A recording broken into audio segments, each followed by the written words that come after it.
Olá, minhas amigas, olá, meus amigos. Daremos início a mais um episódio da série As Lives do COAF. Hoje nós vamos fazer um breve debate, um grande debate sobre a avaliação nacional de risco e eu diria um pouco na parte mais conceitual, uma abordagem com base no risco. Nós temos visto recentemente, esse tema tem sido bastante discutido em função de novas normas de reguladores, novas normas de prevenção e combate à lavagem de dinheiro, que esse tema, abordagem com base no risco, avaliação de risco, tem sido bastante colocado e bastante discutido.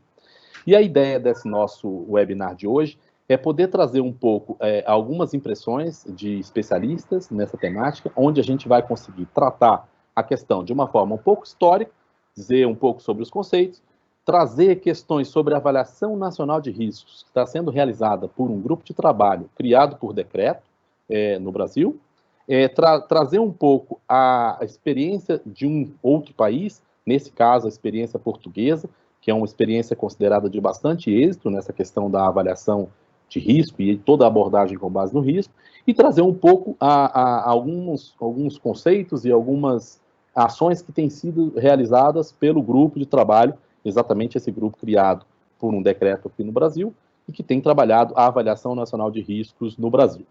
Além disso, nós vamos aproveitar a oportunidade também para compartilhar um pouco a questão da avaliação setorial de risco, que é aquele procedimento dentro de toda a abordagem com base no risco, onde você tem uma orientação do órgão regulador, do órgão supervisor, no caso aqui o Banco Central, em função de sua norma que foi recentemente aprovada e que entrou em vigor, para trazer um pouco como tem sido o trabalho e o que se espera em relação ao cumprimento dessa norma, quanto à supervisão com base no risco e as orientações feitas também a todos os setores obrigados em relação aos seus trabalhos, tanto a avaliação interna de risco, quanto também a questão da avaliação da efetividade. Bom, comigo hoje está participando aqui dessa webinar o meu amigo, grande profissional, Antônio Folgado. O Antônio Folgado é um advogado português e trabalha no Ministério da Justiça português. Ele foi responsável, ele foi o coordenador de todo o processo da avaliação nacional de risco feita pelo país em função das recentes mudanças em recomendações internacionais e que também passou por um processo de avaliação internacional que o Brasil também passará, né, a avaliação do GAFI.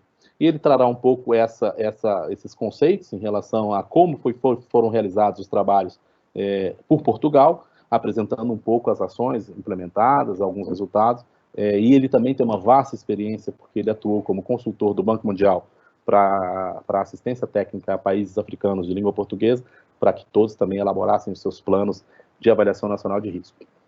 Bom, gente, falando para os colegas que estão participando hoje, certamente nós temos aqui presentes autoridades e temos presentes principalmente representantes dos setores obrigados, a falar da temática risco. A temática risco é algo que é muito, eu diria, muito intrínseca ao trabalho de todos que realizam atividades econômicas. Obviamente, os conceitos são os mais óbvios possíveis. Se formos pensar, todo mundo que realiza algum tipo de atividade, comercial que seja ou financeira, ele avalia riscos. O que, na verdade, nos salta aos olhos aqui para esse debate é um pouco trazer uma forma mais metodológica, mais procedimental, essa avaliação que, de certa forma, ela é feita de forma intuitiva. Então, quando se fizeram os debates internacionais, especialmente o GAFI, o Grupo de Ação Financeira Internacional, que trata a questão da lavagem de dinheiro e do financiamento do terrorismo, essa temática ela foi trazida para se aproveitar o pragmatismo que nós já temos em relação a essa avaliação natural que se faz sobre os negócios, mas colocar um contexto de avaliar um pouco mais espectros ou mais parâmetros de risco. Então, você não passaria a avaliar somente os riscos do negócio em si, mas passaria a avaliar os riscos inerentes a outros fatores. Por exemplo, riscos de clientes, riscos de operações, riscos geográficos, uma série de outros parâmetros que foram, de certa forma, materializados em um procedimento único, em uma metodologia única que foi aprovada pelo GAFI, para que os países conseguissem ampliar a aplicação de qualquer que seja o trabalho de avaliação de risco.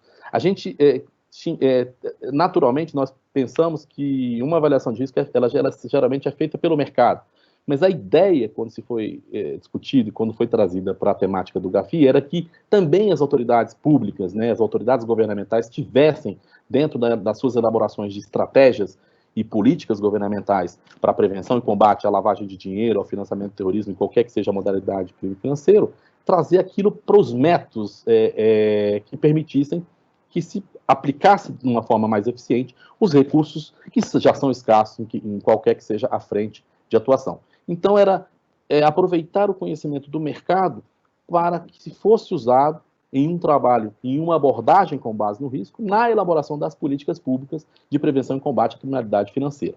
Então, nós vamos aqui discutir sobre diversas frentes, eu poderia dizer assim, quando a gente fala de avaliação de risco, e de acordo com o que está previsto no conceito do GAFI, nós temos que pensar em 3 níveis, eu diria um nível mais de Estado, né, um nível mais estratégico, que seria chamado de avaliação nacional de riscos, e esse também será um dos temas abordados nessa nossa conversa de hoje.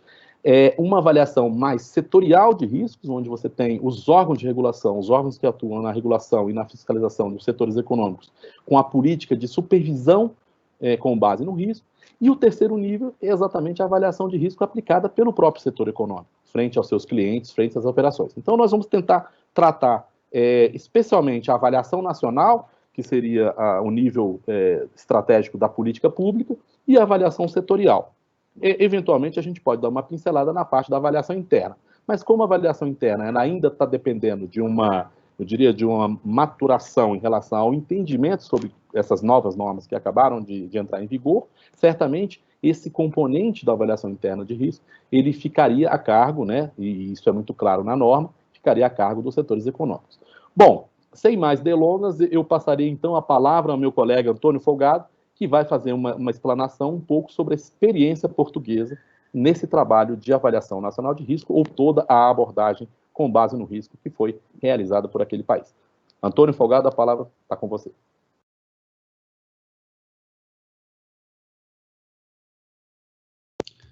Muito boa tarde, creio que me estão escutando.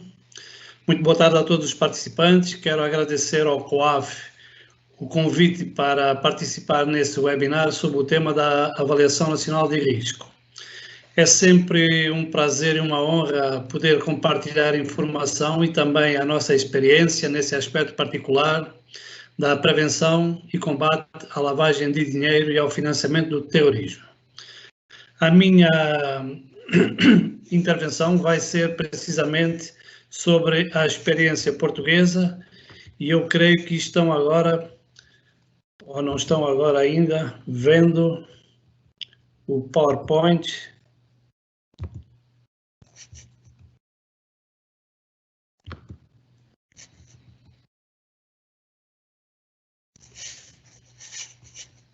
Aí está. Muito bem.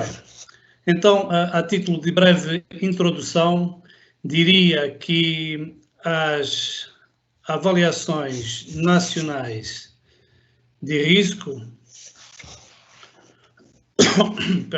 surgem depois da mudança de paradigma do GAFI, quando, em 2012, na revisão das suas 40 recomendações, consagrou na recomendação 1 a abordagem baseada no risco. Esse negócio aqui. E exatamente para que serve uma avaliação nacional de risco? Basicamente serve para identificar as ameaças a que os países estão sujeitos, verificar se os países estão preparados para enfrentar essas ameaças ou se estão num estado de vulnerabilidade, identificando também essas vulnerabilidades e também para mitigar ou acabar com os riscos que foram detectados. Os riscos, ou quando falamos de riscos, falamos naquilo que é, no fundo, a conjugação entre uma ameaça e uma vulnerabilidade.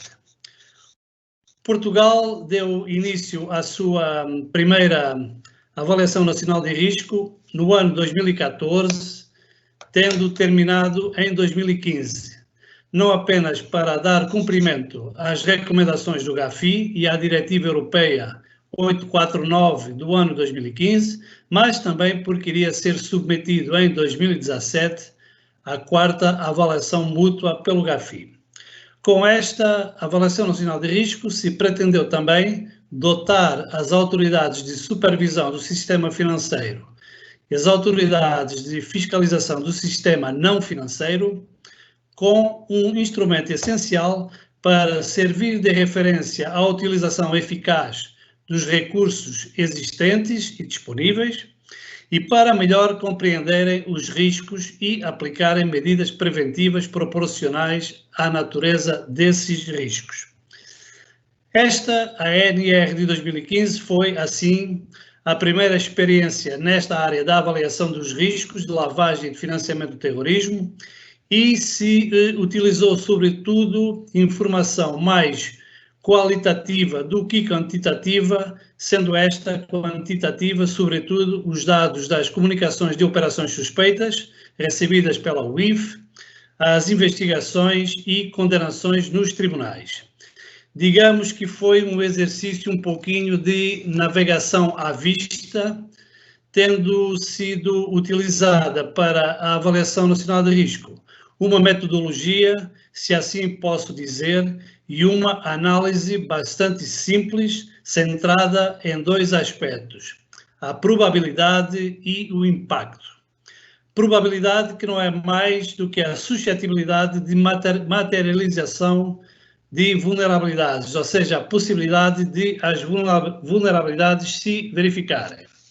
E o impacto, que é a consequência da materialização da vulnerabilidade, ou seja, os seus efeitos causados no Sistema Nacional de Prevenção e Combate. A partir de aí, se procurou valorar os riscos existentes, resultantes da combinação entre a probabilidade e o impacto. Foram utilizados apenas 3 graus de risco: risco baixo, risco médio, risco alto. Com este exercício muito participativo, se identificaram também um conjunto de medidas necessárias, seja de natureza legislativa, regulamentar e outras, como foi, por exemplo, a necessidade de capacitação de alguns dos sujeitos e entidades obrigadas. Participaram nesse exercício diversas entidades do setor público e privado e se recorreu muitas vezes ao envio de inquéritos e questionários. E foi assim que em 2014, 2015, porque não existia propriamente um modelo, uma ferramenta que todos os países utilizassem de um modo uniforme. Nas conclusões deste exercício de 2015, ficou previsto que a cada 3 a 5 anos se deveria fazer uma atualização da Avaliação Nacional de Riscos e melhorar a identificação e a compreensão dos riscos a que Portugal estaria sujeito. Foi assim que, passados 3 anos, em 2018, se iniciou o exercício de atualização da Avaliação Nacional de Risco, que foi concluído no final do ano 2019. Esse exercício durou praticamente 1 ano e meio. Para o efeito, foi criado um grupo de trabalho no contexto da Comissão de Coordenação de Políticas de Prevenção e Combate à Lavagem de Dinheiro e ao Financiamento do Terrorismo, que envolveu todas as entidades do setor financeiro competentes nesta matéria, todas as autoridades do setor público com competências também nesta matéria, nomeadamente autoridades de supervisão, de fiscalização, ministérios, Ministério da Justiça, Ministério da Fazenda, ordens profissionais, como o caso da Ordem dos Advogados, Ministério Público, Polícia de Investigação, Serviços de Inteligência e outras mais, bem como muitas entidades do setor privado. No total, a Avaliação Nacional de Risco envolveu 198 entidades, sendo 49 do setor financeiro e 149 do setor não financeiro, que representam um número de sujeitos e entidades obrigadas abrangidas superior a 236 mil. Se alargou também a Avaliação Nacional de Risco ao financiamento da proliferação de armas de destruição em massa. A preparação desta ANR implicou um trabalho prévio de criação de uma metodologia própria que pudesse ser, ao mesmo tempo, mais completa e mais eficaz e que permitisse alcançar resultados mais seguros e fiáveis. Se estudaram algumas metodologias e ferramentas existentes, como é o caso da ferramenta do FMI e a ferramenta do Banco Mundial. Se estudou em detalhe o documento do GAFI sobre as orientações para uma ANR e se compararam as avaliações nacionais de riscos já realizadas por outros países. Foi então que Portugal decidiu tomar uma opção, ou seja, se optou por uma metodologia muito próxima da metodologia do Banco Mundial, com a criação de um algoritmo próprio e de templates eletrónicos para verificação de 22 diferentes itens. Se o país tem uma lei de financiamento, de prevenção e combate ao financiamento do terrorismo e à lavagem de dinheiro, se existem entidades de fiscalização, como é que se entra no desempenho de uma determinada atividade, por licenciamento, por mero registro, se existem sanções, se as sanções foram aplicadas e por aí afora. Esta metodologia permitiu trabalhar as ameaças e as vulnerabilidades setoriais de lavagem de dinheiro que alimentam, por sua vez, depois, aquela que seria a ameaça e a vulnerabilidade nacional e o correspondente risco de lavagem de dinheiro, como se procura demonstrar nesse slide. O mesmo aconteceu também para o financiamento do terrorismo. Se puderem reparar no slide, é, digamos, uma alimentação com informação de baixo para cima, ou seja, se partiu das ameaças e vulnerabilidades setoriais para construir a ameaça nacional, se partiu das vulnerabilidades setoriais para se construir a vulnerabilidade nacional. Só que a vulnerabilidade nacional de branqueamento, de financiamento, de lavagem de dinheiro é o resultado da capacidade nacional de combate à lavagem e ao financiamento do terrorismo e à vulnerabilidade setorial. Do resultado da ameaça nacional com a vulnerabilidade nacional se chegou depois à avaliação nacional de risco e ao risco de lavagem de dinheiro existente em Portugal. Com um trabalho dividido por grupos, tinha grupos de trabalho do setor financeiro, das atividades e profissões não financeiro, das organizações não governamentais, de um grupo que tratou da ameaça nacional, outro da capacidade nacional, se chegou, no final, à qualificação do grau de risco existente. Dessa vez, se utilizaram apenas 4 graus de risco: risco alto, risco médio-alto, risco baixo e risco médio-baixo. Se optando por eliminar uma referência ao risco médio, aumentando assim a exigência do trabalho dos grupos na avaliação, evitando a tendência que é normal de se utilizar apenas uma classificação média de risco que, diria, não comprometeria ninguém. O exercício permitiu também identificar as ameaças externas e internas por referência à criminalidade existente em Portugal, às tipologias de lavagem e de financiamento do terrorismo, ao relatório anual de segurança interna, que é feito numa base anual pelas polícias portuguesas, a relatórios da Europol, a dados do Ministério Público, das polícias, das autoridades tributária e aduaneira, dos serviços de informações e das estatísticas da Justiça. Se apostou, desta vez, na utilização de toda a informação estatística e qualitativa e quantitativa disponível, alguma existente em fontes abertas e em relatórios de relações de organizações internacionais. É, por exemplo, o caso do relatório da OCDE sobre a situação económica de Portugal e de relatórios de organizações não governamentais como a Transparência Internacional e o Observatório da Fraude e da Corrupção. Foram identificadas as ameaças, bem como as vulnerabilidades, conjugando também vulnerabilidades intrínsecas com a qualidade dos controlos de supervisão e de fiscalização de vários setores. Foi também avaliada a capacidade nacional de prevenção e combate à lavagem e ao financiamento do terrorismo, o que contribuiu também para identificar os riscos mais elevados, quer por setor, quer geográficos. Se utilizou uma matriz de análise, novamente com o recurso ao cruzamento da probabilidade com o grau de vulnerabilidade, tendo aqui a probabilidade e o impacto nesse quadro superior e, ao mesmo tempo, o cruzamento do nível da ameaça com o grau de vulnerabilidade de lavagem de dinheiro, financiamento do terrorismo e financiamento da proliferação. Isso permitiu identificar de forma sustentada e fundamentada os riscos a que Portugal estava sujeito.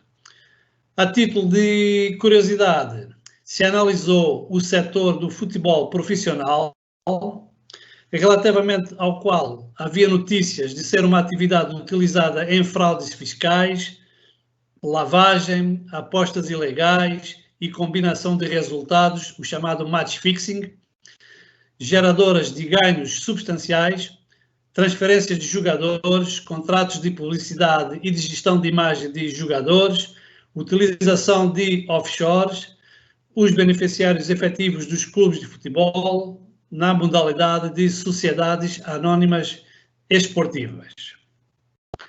No final do exercício, face aos resultados e conclusões a que se chegou, se definiram linhas estratégicas, nomeadamente para suprir a falta, insuficiência, incompletude, pouca abrangência ou reduzida fiabilidade de dados estatísticos, reforçar a cultura de partilha de informação interinstitucional, aumentar a eficácia da investigação e perseguição penal, aprofundar as relações com o setor financeiro e com as atividades e profissões não financeiras designadas. Foi, diria, um processo longo, trabalhoso, demorado, com muita recolha de informação, muita discussão e onde não foram ausentes algumas dificuldades com que nos deparamos. Por exemplo, uma das dificuldades foi a falta de sensibilidade de várias entidades do setor público para a recolha e conservação de dados estatísticos ou informação qualitativa.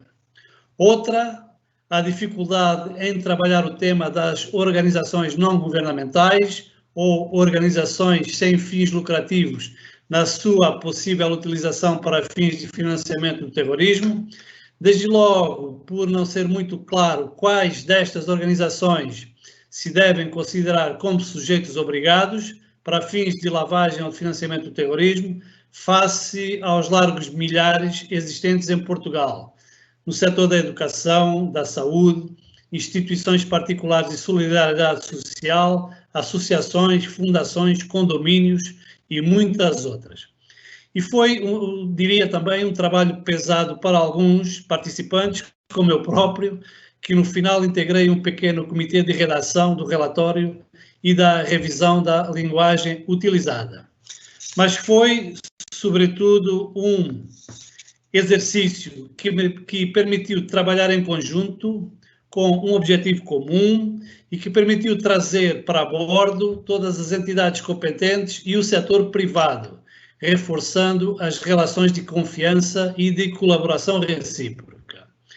Mas, para isso, foi necessária muita preparação prévia, uma coordenação eficiente e a disponibilidade, diria, quase permanente de todos os participantes. Queria deixar também uma pequena nota para fazer referência à minha experiência na elaboração das avaliações nacionais de risco de Cabo Verde, Angola, Guiné-Bissau e Moçambique. Estas duas últimas ainda se encontram em curso integrando missões do Banco Mundial.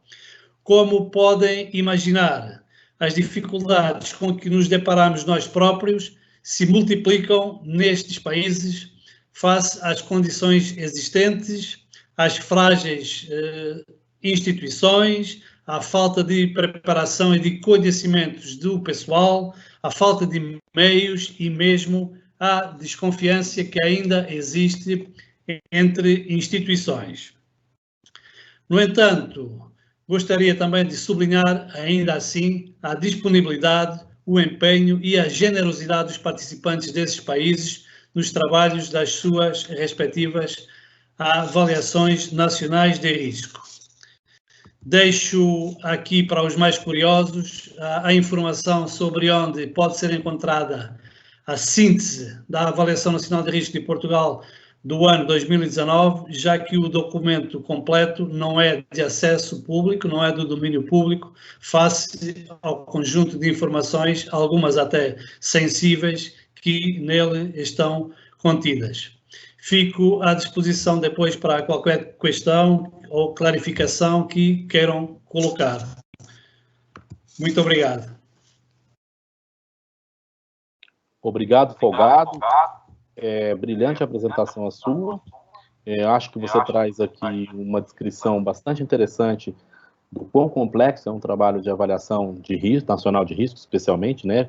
É muito curioso, porque nós temos que sempre pensar que é um relatório extremamente complexo de se elaborar, porque tem que contar com a participação e o envolvimento e a apresentação de dados de diversos atores, não só públicos, mas também privados, de diversas áreas de atuação, e que, no final, ele tem que apontar para os riscos, né? E, eventualmente, quando se aponta para um relatório que trata a avaliação de riscos, esse relatório, ele apresenta deficiências do país, deficiências que devem ser melhoradas.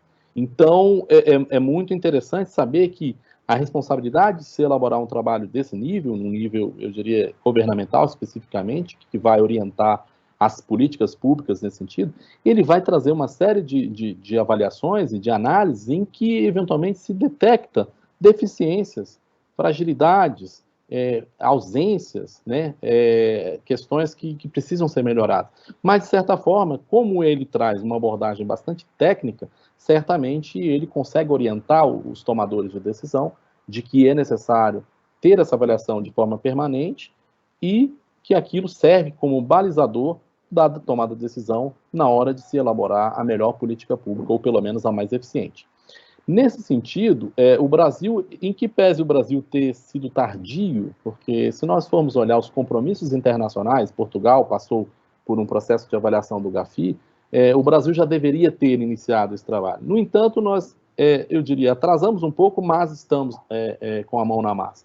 Foi recentemente aprovado um decreto, o decreto número 10.270, que é de março deste ano, que cria um grupo de trabalho que eu tenho a honra de coordenar. O grupo de trabalho, realmente, os colegas, os técnicos que participam aí de forma permanente, estão todos aqui participando, inclusive um deles é o Marconi, que vai nos brindar com sua análise logo em seguida, mas está aqui o André Morbeck, está aqui o Giovanni Bicalho, o Júlio Rodrigues, está aqui o Leonardo Terra, Henrique Eglen, está aqui, eventualmente, a Juliana Petribu, Juliana Nogueira, Edson Garuti. Esse é o grupo. Essas são as pessoas, né, por trás de um grupo de trabalho, por trás de uma avaliação de risco, existem pessoas, né, e que estão trabalhando, estão ali dedicadas a que a gente consiga trazer o Brasil para eu diria, para esse grau de aderência no que diz respeito a se ter uma avaliação nacional de risco. E para isso, eu então passo a palavra para o meu colega também, Marconi Mello. Marconi Mello tem uma vasta experiência, especialmente nessa questão de GAFI e grupos regionais. O Marconi, para quem não sabe, ele foi o secretário executivo do GAFILAT, o grupo do estilo GAFI para a região da América Latina, e ele é advogado da União de Carreira, né, e atualmente ele exerce o cargo de coordenador geral de recuperação de ativos do Departamento de Recuperação de Ativos e Cooperação Jurídica Internacional do Ministério da Justiça e Segurança Pública.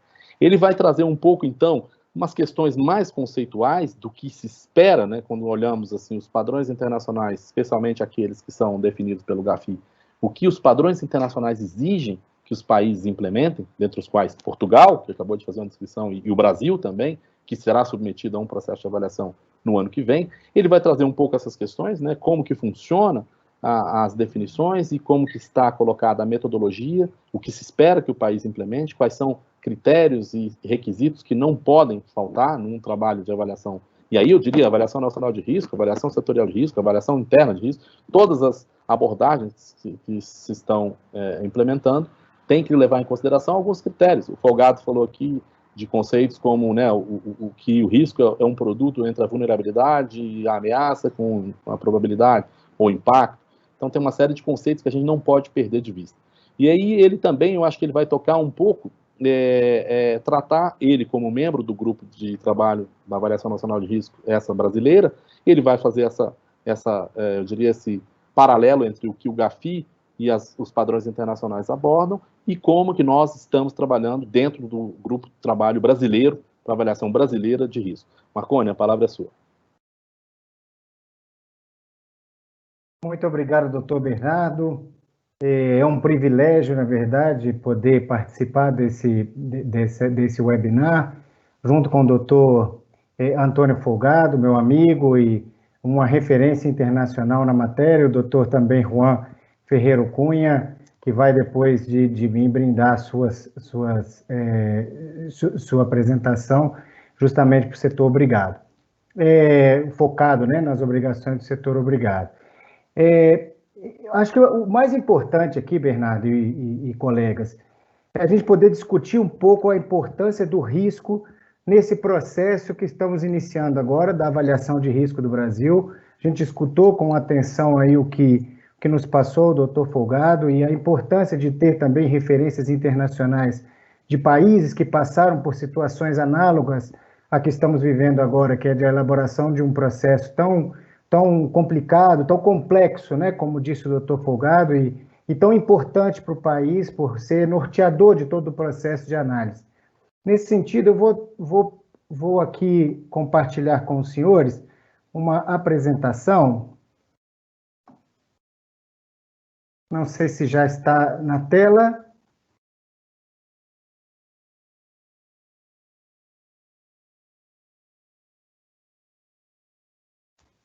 Acredito que sim.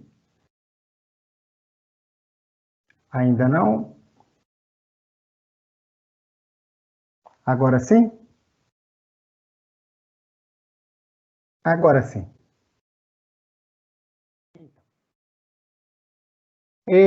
Gostaria de iniciar, então, o diálogo sobre a questão do mandato do GAFI.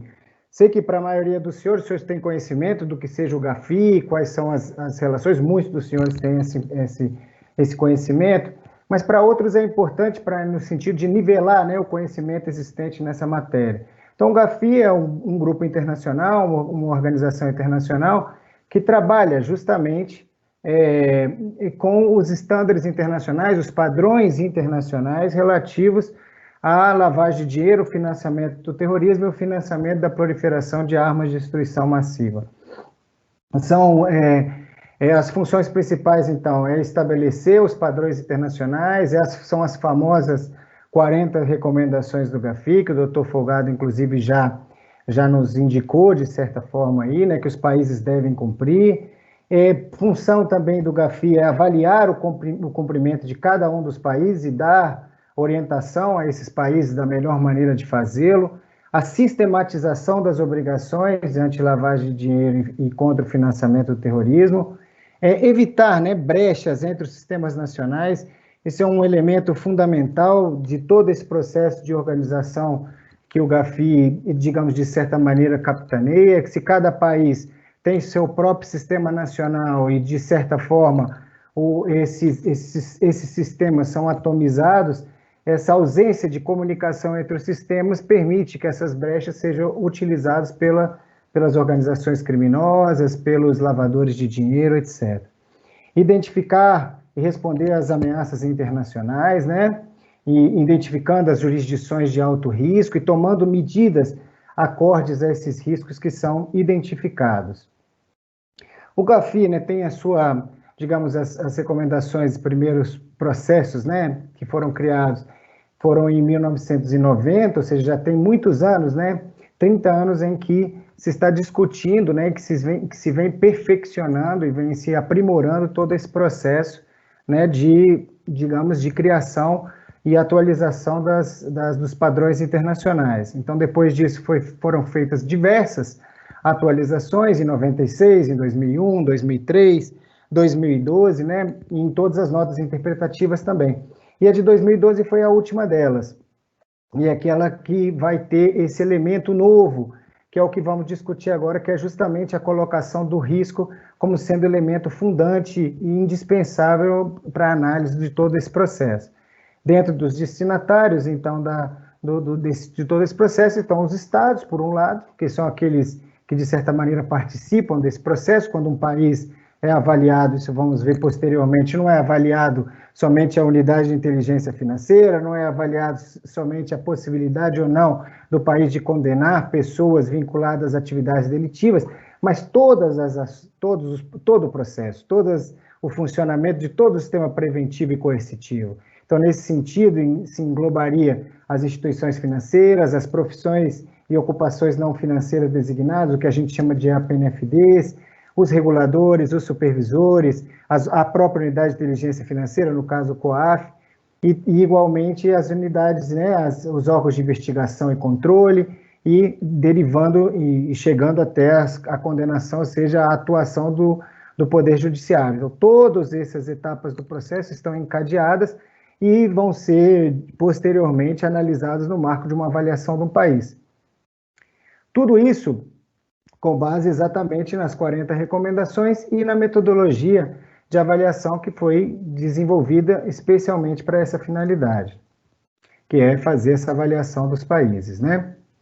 Existem muitas guias, são mais de 100 guias que são aprovadas em cada uma das 40 recomendações ou dos resultados imediatos. As guias que são realizadas pelo GAFI e são aprovadas, elas não têm, digamos, efeito obrigatório, mas, de certa maneira, indica digamos, quais são os elementos indispensáveis nesse processo.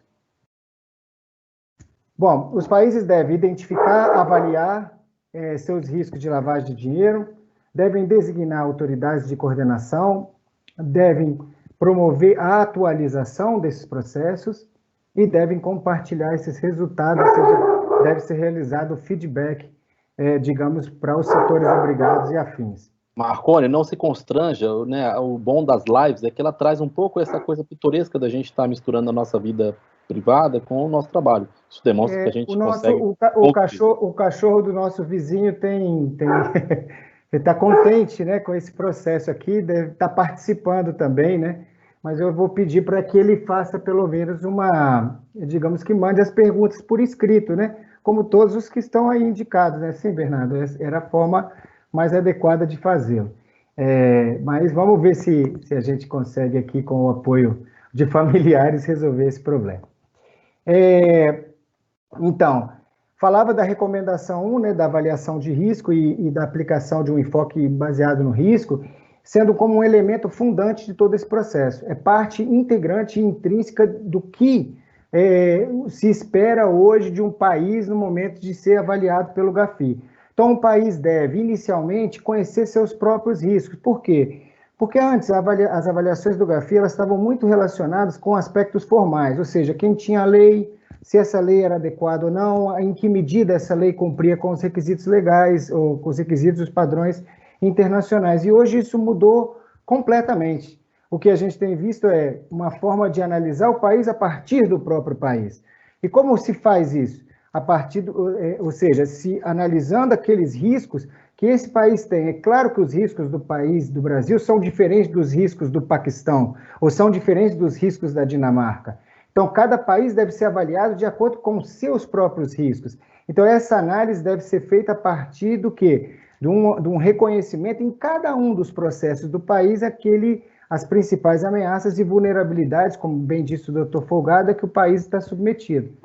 E, nesse mesmo marco, a designação, é fundamental a designação de autoridade de coordenação. É um elemento indispensável a esse processo. Sem uma coordenação adequada, esse processo de avaliação de risco acaba ficando maculado. O tema da atualização, ou seja, esse processo deve ser passível de ser replicado posteriormente, o doutor Folgado falou aí, e que o Portugal já está no segundo exercício, né? Já está fazendo esse processo de atualização. O Brasil, como veremos adiante, ele está iniciando esse procedimento. E compartilhamento de resultados, né? Que é um tema fundamental.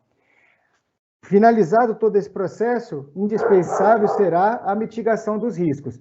Ou seja, não basta só identificá-los, mapeá-los, mas também tratá-los. Ou seja, onde existem maiores riscos, devem ser aplicadas medidas reforçadas. Onde existem menores riscos, podem ser aplicadas medidas que, de certa maneira, sejam menos gravosas.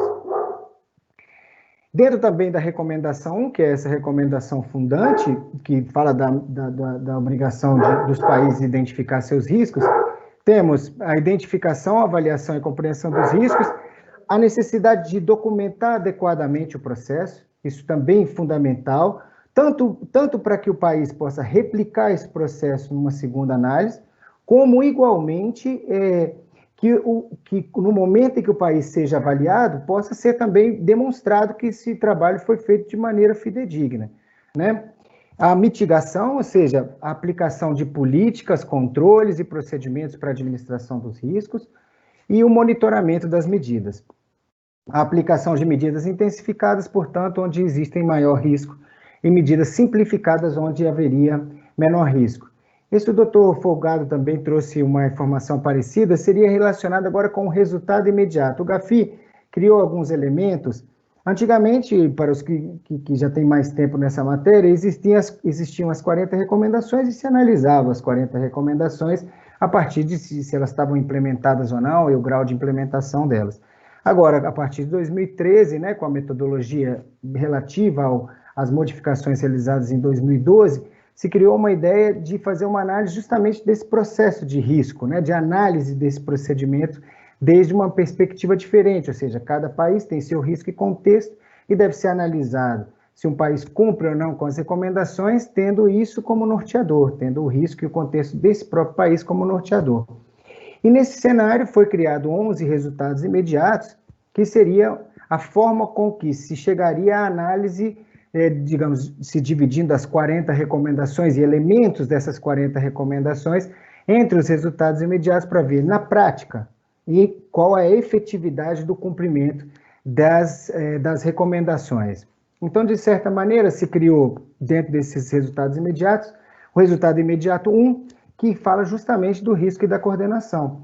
E que primeiro, um dos elementos iniciais é justamente criar o que seria um sistema eficaz. Então, o sistema eficaz seria o país que identifica, que avalia, que entende adequadamente os riscos e que faz essa mitigação de maneira oportuna e adequada, né? Ou seja, aquele que consegue, com os recursos que dispõe, aplicá-los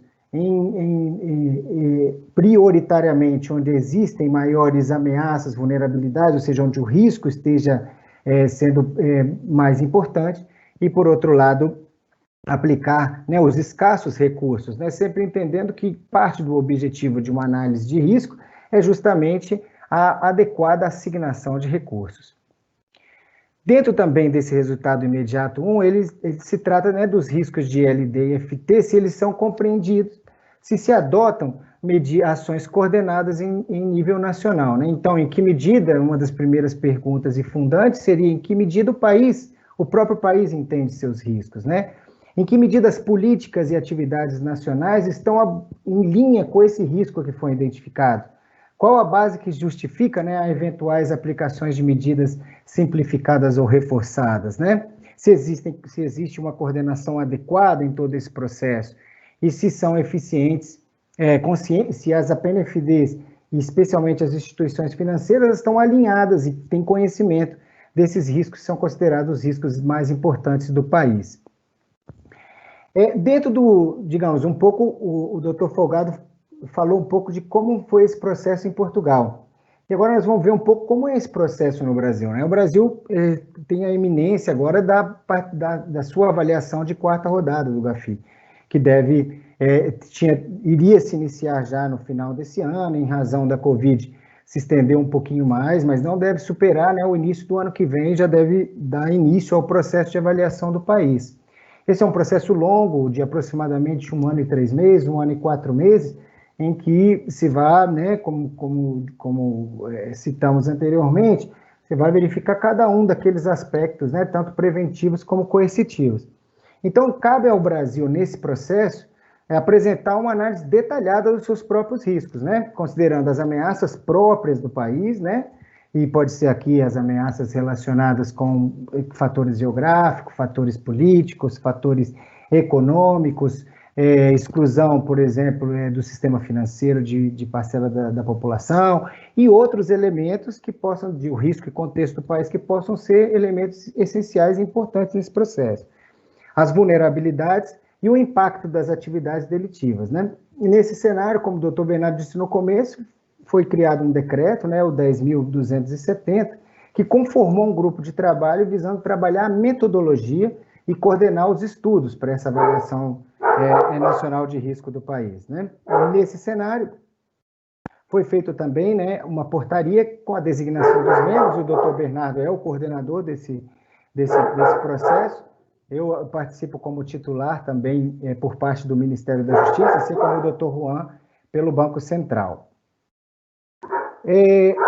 Dentro das competências que nós temos, justamente seria a promoção, o exame e a discussão das medidas, né, para o tratamento do risco, o desenvolvimento de mecanismos para avaliação de efetividade, a articulação nacional e institucional com os outros órgãos, sempre entendendo que a informação existente para análise da avaliação nacional de risco não vai dispor somente o Banco Central, COAF e Ministério da Justiça.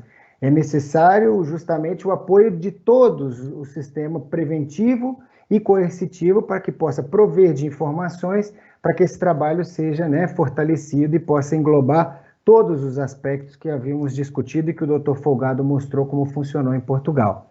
Especificar as formas e os prazos de atendimento, né, quando cabíveis também, e como solicitar, digamos, dados de outros setores, né, de outros atores, tanto governamentais como privados.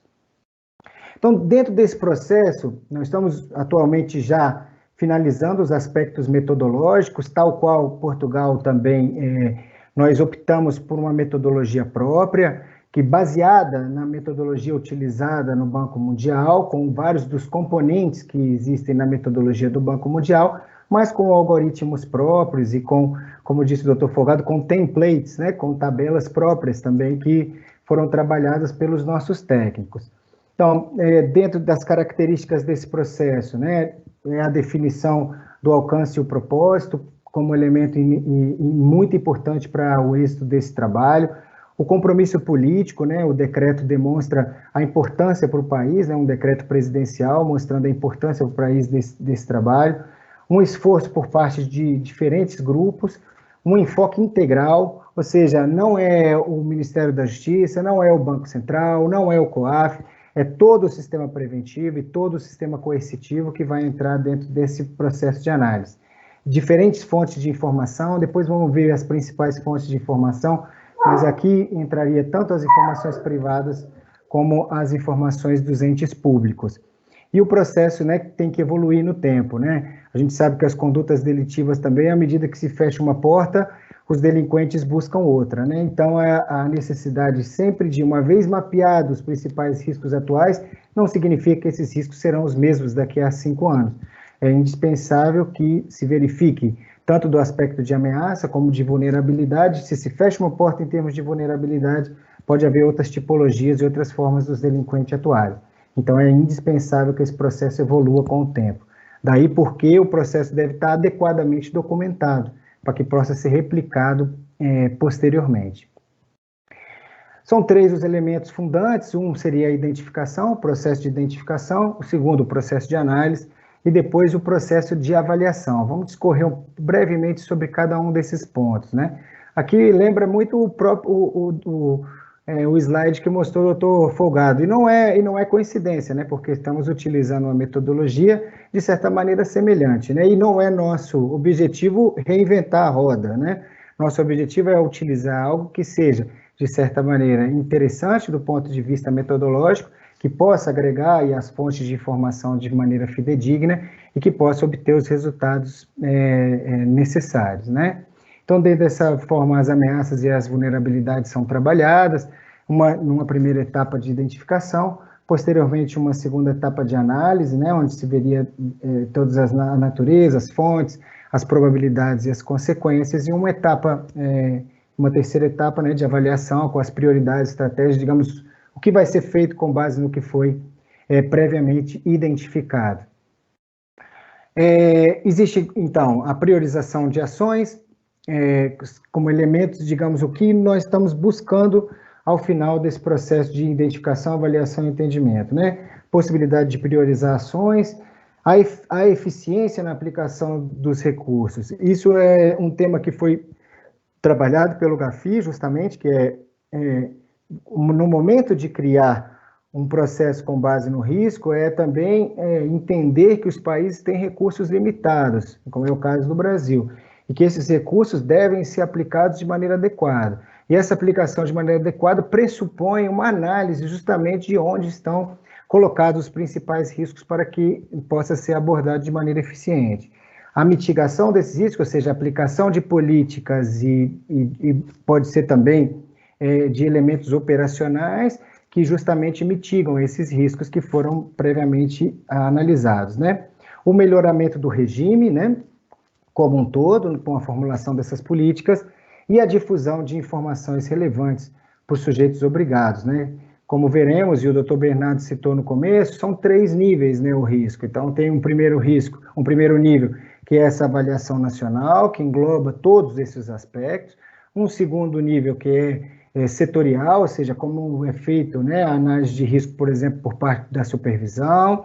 E, posteriormente, um terceiro nível, que é como as entidades, elas próprias, com uma abordagem com base no risco, como elas trabalham, né, em relação aos clientes, canais de distribuição, etc., de acordo com o seu próprio negócio, né, como é feita essa análise de risco. Ou seja, todos os elementos têm o risco como seu elemento fundante. Um pouco aqui, esse diagrama, né, um pouco mostra, claro que aqui a gente poderia colocar representatividade, poderia colocar consequências, mas basicamente, né, os conceitos fundamentais são as ameaças, ou seja, aqueles elementos externos, né, que possam afetar, as vulnerabilidades, como os nossos setores eventualmente são permeáveis àquelas ameaças, e o impacto, ou seja, a representatividade disso no processo. Um pouco do que quem seriam os usuários, né, dessas avaliações de risco, né, tanto no mundo e que não será diferente quando culminarmos com o nosso processo aqui. Seria, né, então, os órgãos formuladores de política, os órgãos operativos, né, COAF, órgãos também de investigação e controle, as organizações sem fins de lucro, as instituições financeiras e as PNFDs, o público em geral, comunidade acadêmica, né, reguladores e supervisores, assessores e organismos de assessoramento, né, e outros interessados internacionais, sempre entendendo que essa avaliação ela é publicada, né, para todo o planeta, e hoje a rede global do GAFI engloba mais de 200 jurisdições, e mais de 120 delas já foram avaliadas com base na 4ª rodada, ou seja, esse processo a qual o Brasil está submetido nesse momento, e que está participando nesse momento, ele não é diferente do processo que está acontecendo em toda parte do mundo, que às vezes ouvimos, às vezes, críticas de eventuais setores, de dizer, por que né, sempre os entes públicos, às vezes, né, nos traem obrigações extras e adicionais, e sempre tratamos de dizer que esse é um processo que é um processo mundial, do qual todos os países do mundo estão submetidos e devem cumpri-lo de maneira adequada. E é fundamental, inclusive, para a rigidez e reputação de todo o nosso sistema, seja o sistema de prevenção, seja o sistema coercitivo. Então, dentro do nosso processo, nós estamos trabalhando com esse grupo de trabalho, né, na análise, o grupo de trabalho da ANR, né, e em colaboração, como o Dr. Bernardo disse, com um grupo técnico especializado, que foi provisto por parte do COAF, que vem trabalhando também em conjunto com o GT-ANR. Esse é um processo inclusivo e colaborativo, porque se trabalha com informações que vêm tanto do setor, digamos, de diversas entidades do setor público, inclusive que dispõe de informações do setor privado igualmente, dispõe de uma metodologia que hoje estamos finalizando, que é uma metodologia clara, né, que descreve os processos, responsabilidades de cada um, né, na avaliação e no entendimento do risco. E internacionalmente existem modelos distintos de fazer esse processo, né? Existe o enfoque top-down, né, que seria um sistema único e coordenado.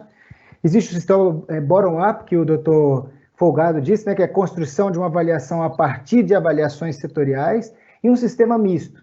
O Brasil está trabalhando com esse sistema misto. De certa maneira, existe um sistema que se busca a análise das ameaças e vulnerabilidades a partir de cima, mas tendo como input indispensável nesse processo as avaliações setoriais igualmente. Então, as avaliações setoriais, de certa maneira, corroboram esse trabalho que está sendo feito e dão, né, uma retroatuação junto com o setor, digamos, com a avaliação nacional. Então, esse processo setorial e nacional, ele se interatua, então um alimenta o outro de certa maneira para que o processo seja bem sucedido, e esse é um enfoque que temos realizado.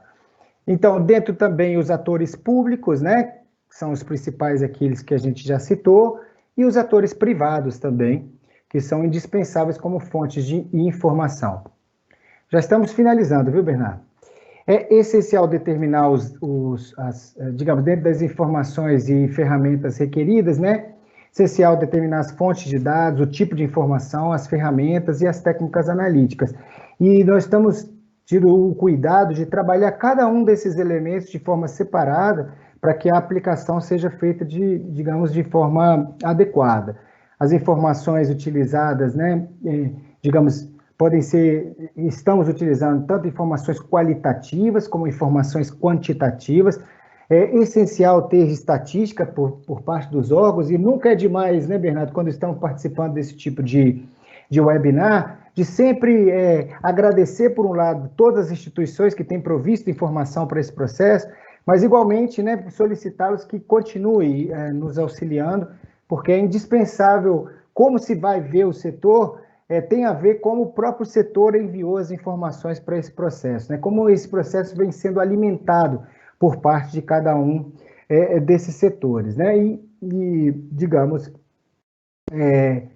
isso aqui da importância de documentar, nós já trabalhamos esse aspecto, né? Que mostrar que cada parte do processo, nós temos feito cada reunião, que já foram feitas mais de 40 reuniões, cada reunião dessa é documentada adequadamente para demonstração de cada uma das etapas e como tem sido feito cada uma delas. E a importância também da transparência do processo, né? De mostrar, e não só para os avaliadores que eventualmente nos venham a visitar a partir do ano que vem, mas especialmente para o país. Essa é uma oportunidade que nós temos justamente para que o país conheça melhor seus próprios riscos. Às vezes nós temos até de maneira empírica ou de percepção quais são os principais riscos do país, mas é importante que isso passe por um processo, né, mais metodologicamente adequado. Então, ali falamos um pouco da análise, da identificação, análise e avaliação. Então, dentro desses processos, né, a identificação veria como elemento fundante a verificação das ameaças e das vulnerabilidades em cada um dos seus aspectos. A segunda etapa é uma etapa de análise, e aí todos os fatores políticos, econômicos, sociais, tecnológicos, geográficos, legislativos, etc., né, todos os fatores ambientais são levados em consideração nessa segunda etapa do processo. E, digamos, ali temos um pouco já o diagrama, né, do que seria o risco médio, o risco baixo, a partir, né, da compreensão das consequências associadas a cada uma dessas etapas. E, posteriormente, a mitigação. E o GAFI sempre faz muita questão de falar nesse assunto. Não basta identificar. Depois tem que haver a criação de políticas públicas para abordar cada um dos principais riscos. E esse também é um desafio, né? Porque se é necessário que todos os países participem para que se possa fazer uma identificação adequada, posteriormente vai ser mais importante ainda para que cada um possa solucionar dentro da sua esfera de competência os problemas que vão ser apontados. Então, vou passar para esse diagrama aqui, que mostra um pouco dos resultados imediatos, a importância do risco. O risco é o elemento, se os senhores verem aí, cada um tem relação com o outro, né, num processo que se autoalimenta. mas o risco está fora, porque o risco, na verdade, é todo ele. Todos os aspectos, né? Supervisão, beneficiário final, cooperação internacional, o IF, investigação e processo, todos vão ter o risco como um elemento fundamental na sua análise. Ou seja, tudo é o Brasil, tudo depende do risco e contexto do país. Tudo depende das circunstâncias do qual o país está submetido. E por último, e já finalizando, das conclusões, né?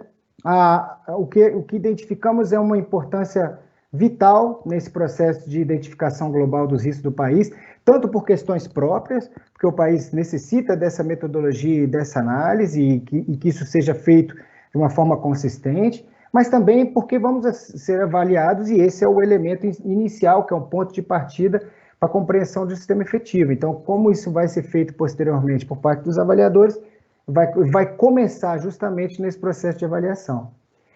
A necessidade de ações, né, a gente chama multifacetadas, né, que necessita diversos agentes, né, uma sinergia entre setor privado, organizações sociais, reguladores, o IFE, órgão de repressão, também é fundamental esse processo de análise global, e toda análise de efetividade sempre parte da análise de risco. Com isso, encerro e deixo, digamos, para perguntas, doutor Bernardo, e agradeço uma vez mais a oportunidade de participar. Peço desculpa pelo inconveniente aqui do animal, mas de todas formas estamos à disposição para a segunda etapa de perguntas.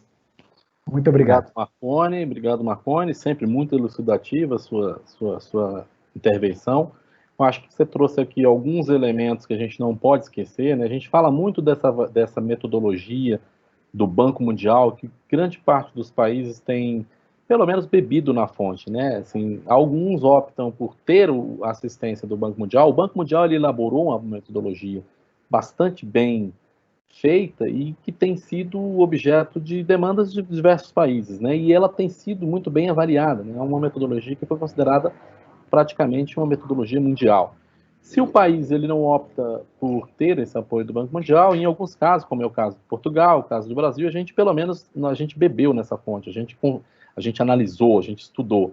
E no caso do trabalho, esse trabalho que está sendo feito pelo GT, que aliás eu até quero fazer aqui sempre alguns ajustes e complementações, esqueci de mencionar o Ricardo Nemetala, que participa também do grupo, o próprio Juan, que está aqui, que vai falar depois, é do grupo, o Marcelo Azevedo. Esse é o grupo completo. É um grupo, como o Marconi disse, que tem trabalhado bastante análises de dados, dos dados disponíveis, muito em função, claro, que há uma interação com diversos órgãos e entidades, para que cada um consiga fornecer os dados naquilo que lhe compete na área de atuação. E aí esse grupo ele faz uma série de análises e simulações e ajustes para que se com aqueles dados disponíveis que nós tenhamos, é possível traçar um parâmetro, né, um primeiro esboço de risco. Então, se consideram, por exemplo, os tipos de crime, as modalidades criminosas mais frequentes, os valores, os tipos de mercado utilizados, tipologias usadas para determinadas situações, as mais frequentes, e aí se consegue ter uma dimensão de onde a gente poderia avaliar melhor o risco, as regiões consideradas, né? Então, tudo isso está sendo considerado no trabalho desse grupo. É um trabalho muito bem feito. É um grupo que já está trabalhando aí já desde janeiro deste ano, já vinha trabalhando, e agora com a edição do decreto isso ficou mais formal. Ele tem a possibilidade, sim, de interagir com diversos outros órgãos, tanto do setor público quanto privado, então é um trabalho que, de certa forma, coincide com muito do que já está sendo feito.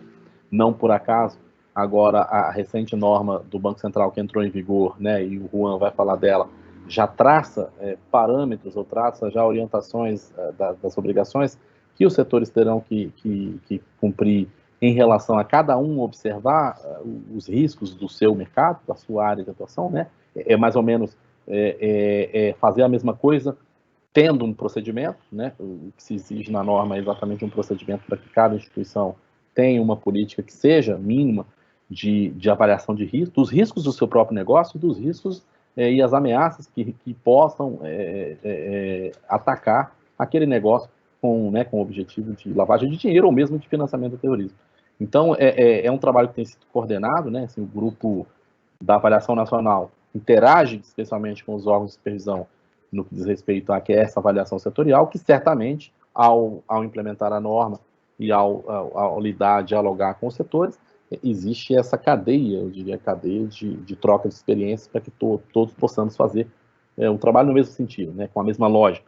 Certamente vai coincidir esses métodos e esses conceitos usados aqui em todo esse processo de avaliação de risco, quer seja no nível governamental, quer seja lá na ponta, pelos mercados que operam. Então, eu passo a palavra ao Juan. Juan é um experimentado servidor do Banco Central de muitos anos, atua em várias áreas, especialmente a área, eu acho que ele é membro fundador da área de prevenção e combate a crimes ilícitos financeiros, lá no Banco Central, e trabalha na área de conduta atualmente em São Paulo, então ele está ali todo dia, muito próximo do mercado, foi um dos que participaram da elaboração dessa nova norma, então certamente ele terá muito o que dizer para nós, como tem sido feito o trabalho de avaliação setorial da experiência do Banco Central. Claro, quando a gente fala do Banco Central, sem demérito a nenhum outro supervisor, muito pelo contrário, a gente trata o Banco Central como um representante dos supervisores, mas é claro que nesse trem a locomotiva é o Banco Central, ele é o principal regulador, ele regula o principal mercado, ou pelo menos o mercado mais complexo, que de certa forma tem uma capilaridade muito grande. Certamente ele serve de modelo e de exemplo para os outros reguladores, e certamente a gente interage de uma forma bastante simbiótica, posso dizer assim, em que a gente consiga também transmitir esses conhecimentos e trocar experiências para que quando formos fazer as nossas orientações para os nossos mercados, e aí tenhamos todos os sujeitos obrigados na mesma página, todos conscientes de que tem que adotar de alguma forma alguma política de risco, considerando cada particularidade de cada mercado. Juan, a palavra é sua.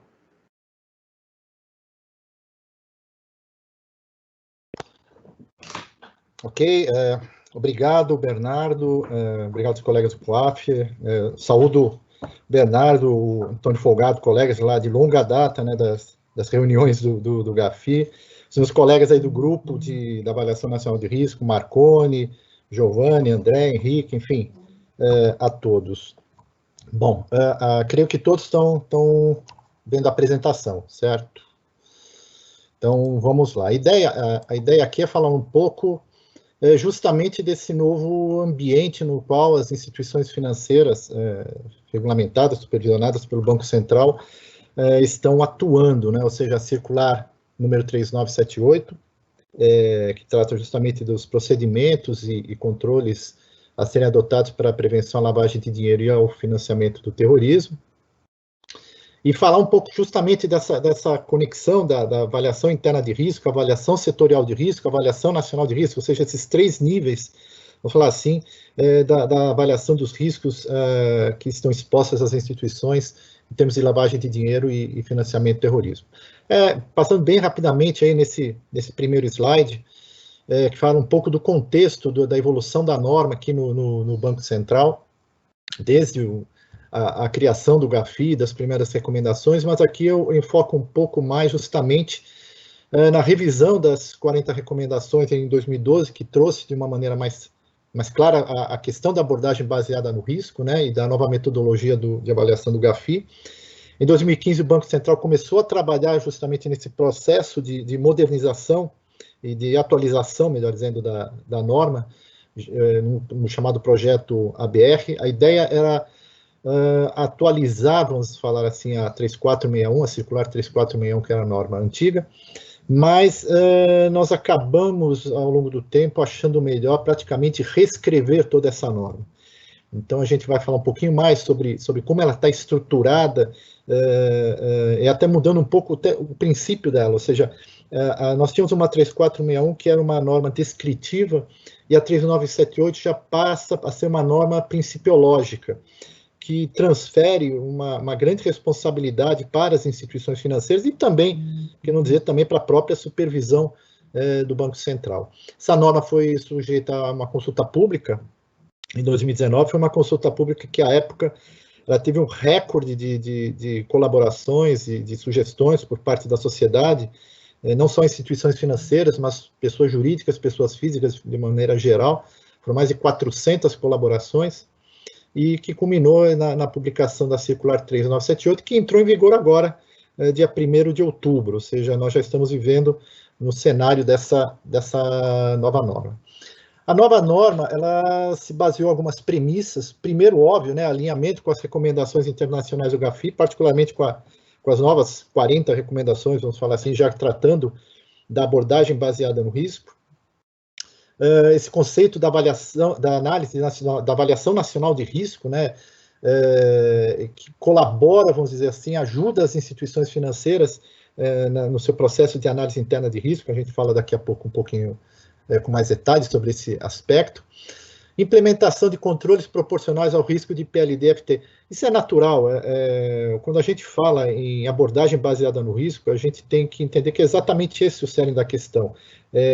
Os recursos são limitados. Os recursos são limitados nas instituições financeiras, no próprio órgão supervisor, e nós temos que alocar um percentual maior desses recursos para produtos, serviços, clientes que oferecem o maior risco de lavagem de dinheiro e de financiamento ao terrorismo. Essa é a premissa básica da abordagem baseada no risco, né? Como consequência, aumento da eficiência da aplicação de inteligência nas ações de PLD-FT. Uma das consequências que a gente espera por conta dessa abordagem baseada no risco, seja a diminuição daqueles chamados falsos positivos que acabam atrapalhando o processo dentro das instituições financeiras. E um detalhe que quem já leu a norma já percebeu, ela tem um caráter didático, ou seja, ela é quase como um guia para que as instituições financeiras consigam implementar todos os procedimentos e controles de PLD e FT no seu âmbito. Ela está dividida em capítulos e a gente procurou exatamente transmitir como seria o caminho natural do processo de controle, de procedimentos de controles dentro da instituição financeira. Bom, a norma traz algumas novidades assim, bastante interessantes, bastante representativas. E a primeira delas é justamente a avaliação interna de risco, né? Quando a gente está falando justamente nesse processo de avaliação de risco, já começamos com a avaliação interna de risco, ou seja, a instituição financeira ela tem que compreender o risco de lavagem de dinheiro a que ela está submetida, ou seja, que os produtos e serviços que ela oferece ao mercado estão submetidos, o perfil dos seus clientes, que risco de lavagem de dinheiro eles oferecem, é um risco maior, é um risco menor, que tipo de ambiente no qual eles atuam, funcionários, parceiros, prestadores de serviços também entender e compreender o risco de lavagem de dinheiro que eles possam oferecer, e aí a gente fala. A norma anterior falava muito, um pouco mais nessa questão de funcionários, parceiros, prestadores de serviços, é um assunto mais ou menos recente, e parceiros é um aspecto importante, tendo em vista a atuação de muitas instituições financeiras com os seus correspondentes, essa relação de parceria que também traz consigo, embute riscos de lavagem de dinheiro para a instituição financeira.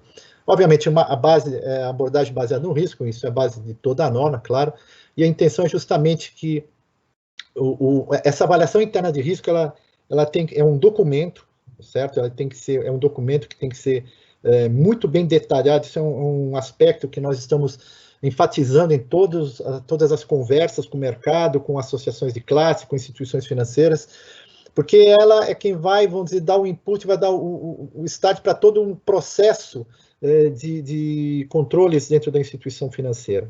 Ou seja, a instituição tem que entender, tem que compreender os riscos a que ela está exposta para que possa adotar ações de mitigação. E depois a gente até detalha um pouco mais na fase do conheça seu cliente, na fase do monitoramento de operações atípicas, tá? Então, é um documento que tem que estar muito bem detalhado, porque esse é um dos documentos base que a supervisão do Banco Central vai exigir no seu processo de supervisão. E se esse documento, se esse processo de avaliação interna de risco já começa mal, vai ser muito difícil que o resto do processo esteja adequado. Provavelmente a gente vai encontrar problemas nas fases seguintes de todo o processo de controle e mitigação de riscos de lavagem de dinheiro. E aqui eu chamo a atenção de um dos parágrafos da norma, né? Devem ser utilizadas como subsídio à avaliação interna de risco, quando disponíveis, avaliações realizadas por entidades públicas do país relativas ao risco de lavagem de dinheiro e de financiamento do terrorismo. Aqui que entra, de uma maneira explícita na norma, essa conversa, esse subsídio da avaliação nacional de risco para o processo de avaliação interna de risco que a instituição deve fazer. Não é o caso ainda de esperar a avaliação nacional de risco, pelo amor de Deus. Todas as instituições já têm material mais do que suficiente para conhecer os seus processos, os seus serviços, os seus clientes e fazer essa sua avaliação por conta própria. A avaliação nacional de risco é mais um input, um subsídio que vai permitir, numa fase posterior, uma avaliação ou uma reavaliação desse processo. Prosseguindo, então, outros aspectos bastante importantes da nova norma. Os mecanismos de acompanhamento e controle fazem parte de um outro capítulo da 3978, onde estão dispostas a definição de processo, testes, trilhas de auditoria, a definição das métricas, indicadores, identificação e correção de eventuais deficiências. Aqui nós estamos falando uma abordagem que inclui, inclusive, a governança do processo de PLD-FT dentro da instituição financeira, a avaliação desses processos e como eles estão fluindo. A avaliação da efetividade, essa é outra grande novidade da norma, e tem muito a ver, inclusive, com o próprio processo de avaliação do GAFI. A gente, às vezes, traça um paralelo entre o processo de avaliação que o GAFI faz das diversas jurisdições, dos diversos países, e o processo que o Banco Central, assim como outros órgãos supervisores, fazem das entidades a eles vinculadas, né? No caso do Banco Central. O que acontece? Um dos focos da avaliação do GAFI, como já foi dito, é justamente a efetividade, ou seja, não basta ter lei, não basta ter procedimentos, eles têm que ser efetivos, isso tem que ser demonstrado, e esse é um processo bastante desafiador para todos nós. Ou seja, temos que demonstrar ao avaliador que o nosso processo ele é efetivo, ele traz resultados. E isso as instituições financeiras vão ter que fazer também para o Banco Central, ou aquelas que são submetidas à CVM, por exemplo, para a Comissão de Valores Mobiliários. Da mesma forma, é um relatório que tem que ser elaborado pela área de PLD da instituição financeira, que é importante ressaltar que ele não se confunde com o trabalho de auditoria interna de toda a instituição financeira. São coisas apartadas, são níveis apartados. Então, aqui é um processo que deve ser conduzido pela área de PLD da instituição financeira, eventualmente uma área de controles internos, para instituições de menor porte, e que é um retrato, que é uma autoavaliação que a instituição financeira faz do seu processo de PLD-FT, dos seus controles e como eles estão fluindo. Obviamente, ele tem que partir de vários indicadores que a própria instituição vai ter que construir ao longo desse processo. Como eu disse, está em linha com o foco que o GAFI vai dar para a quarta rodada de avaliações, que está dando, na verdade, vai dar para a avaliação do Brasil no ano que vem. Importantes aspectos. Documento, ele tem que ser detalhado, tem que ser claro, a metodologia tem que estar muito bem explicitada nesse documento, para que a supervisão do Banco Central possa entender as conclusões e o processo com que a instituição financeira chegou a essas conclusões. Tem que prever o tratamento das deficiências identificadas, tá? E justamente o ponto de controle dos mecanismos para acompanhamento da correção dessas deficiências, né? Uma pergunta que eu vi já outro dia foi, poxa, será que a gente não vai dar um tiro no pé? Vão dizer para o Banco Central aonde é que a gente está falhando, aonde é que a gente está errando? Bom, aí eu falo, fiquem tranquilos, porque o Banco Central já, no seu próprio processo de supervisão, já identificaria essas falhas. Na verdade, é até bom que a instituição financeira identifique ela própria essas falhas e já adote as medidas para a sua correção, porque um relatório mal feito já seria um apontamento por parte da supervisão do Banco Central. Um aspecto importante é que esse primeiro relatório ele deve estar disponível a partir de 31 de março. Eu ia falar 1º de abril, mas 1º de abril o pessoal pode não encarar com muita seriedade. Então, 31 de março já tem que estar disponível esse primeiro relatório de efetividade. Conheça seu cliente. Aqui também algumas novidades, e até mais no sentido educativo, vamos falar assim, didático. Ou seja, a norma agora ela é mais explícita ao separar os processos de identificação e qualificação. O que é o processo de identificação, o que se exige nesse processo, na qualificação, o que é que se exige nesse processo. Identificação é basicamente um processo comum. Agora, qualificação, ele vai depender justamente dessa classificação de clientes conforme o risco de lavagem de dinheiro. Ou seja, eu vou ter processos de qualificação diferenciados para clientes de risco mais alto, de risco médio, de risco mais baixo e assim por diante. Tudo isso tem que estar muito bem explicitado nos manuais, nos documentos de avaliação interna de risco da instituição financeira, nos manuais de conheça seu cliente. Tá? Isso é fundamental, é importante. Ampliação do conceito de PEP, outro aspecto novo, e a definição de valor mínimo de participação societária para identificação do beneficiário final. Aqui havia uma certa confusão com a norma antiga, e agora seguimos basicamente o padrão internacional dos 25%, que é um teto, ou seja, o que se espera, o que o Banco Central espera é que para clientes de alto risco, esse valor seja até inferior aos 25%. Tá? Isso, de novo, explicitado nos manuais do Conheça Seu Cliente e no próprio processo de avaliação interna de risco. Outros elementos da nova norma, a identificação do portador nas operações em espécie acima de R$ 2.000, a ampliação do prazo de guarda do dossiê de análise, que passou de 5 para 10 anos, prazo para geração de alertas, essa é uma novidade também muito importante, ou seja, agora a norma especifica qual o prazo para que o sistema de monitoramento selecione uma operação atípica e o prazo para que essa operação atípica seja selecionada, seja analisada pela área de PLD da instituição financeira. 45 dias para a seleção, 45 dias para a análise pela área de PLD. Não se somam esses 45 dias. Por exemplo, se você demorar 10 dias para selecionar a operação atípica, são 10 mais 45 para você chegar a uma definição se essa operação deve ser ou não objeto de comunicação ao COAF. E a partir daí, 24 horas para comunicação ao COAF, como já é, vamos dizer assim, tradicional. Como eu já tinha falado, né, essa norma detalha um pouquinho mais essa questão do conheça seu funcionário, traz esse conceito do conheça seu fornecedor, conheça seu parceiro, ou seja, justamente para abarcar todos os elementos que podem oferecer um maior risco de utilização da instituição, da entidade supervisionada para a lavagem de dinheiro. Ou seja, não apenas o cliente, mas o seu correspondente, que tem uma relação intrínseca com a instituição financeira, ou até mesmo um fornecedor. E, finalmente, aqui, terminando de falar da norma, aqui um quadro que eu sempre considero importante, né?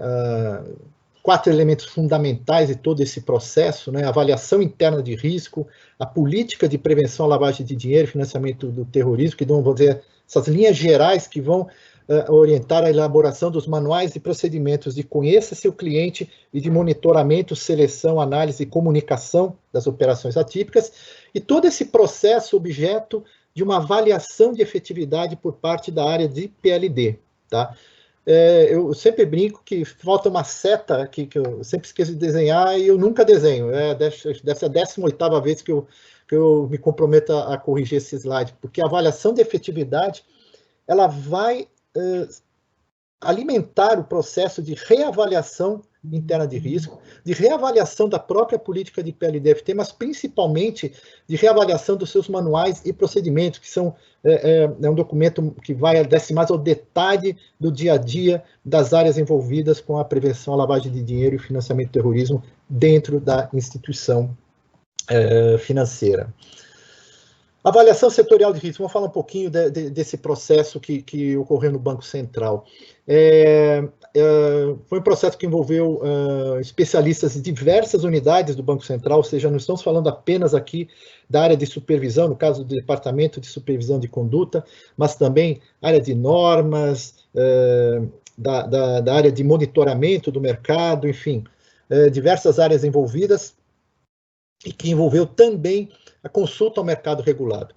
Como nós tínhamos, naquela ocasião, um deadline bem exíguo, vamos falar assim, acabamos restringindo um pouco essas consultas, no caso, a BBC, a Abracan e a Febraban, até por conta um pouco dos produtos que estavam envolvidos. E no resultado final foram identificados 58 riscos envolvendo produtos e serviços dessas categorias aí elencadas. Não apenas aqui, é importante destacar que essas categorias, esses produtos e serviços, não foram selecionados apenas por conta de um elevado risco de lavagem de dinheiro, mas também por conta do volume de transações envolvidas, né? Então, aí nós temos, foram produtos e serviços que envolvem conta corrente, conta poupança, as contas de pagamento pré-pagas, né, incluindo cartão de pré-pago em moeda nacional, as contas de pagamento pós-pagas, e aí estamos falando aí da questão do cartão de crédito, consórcio, o cheque-ordem de pagamento, as operações de câmbio, os arranjos de pagamento, e outros envolvendo uma ou outra atividade, um ou outro produto e serviço que não se enquadrava em nenhuma dessas categorias maiores. Tá? Seguindo, o trabalho procurou avaliar os impactos e probabilidades de cada evento de risco. E, de novo, essa fase teve o envolvimento do Banco Central e das associações de classe de representantes do mercado.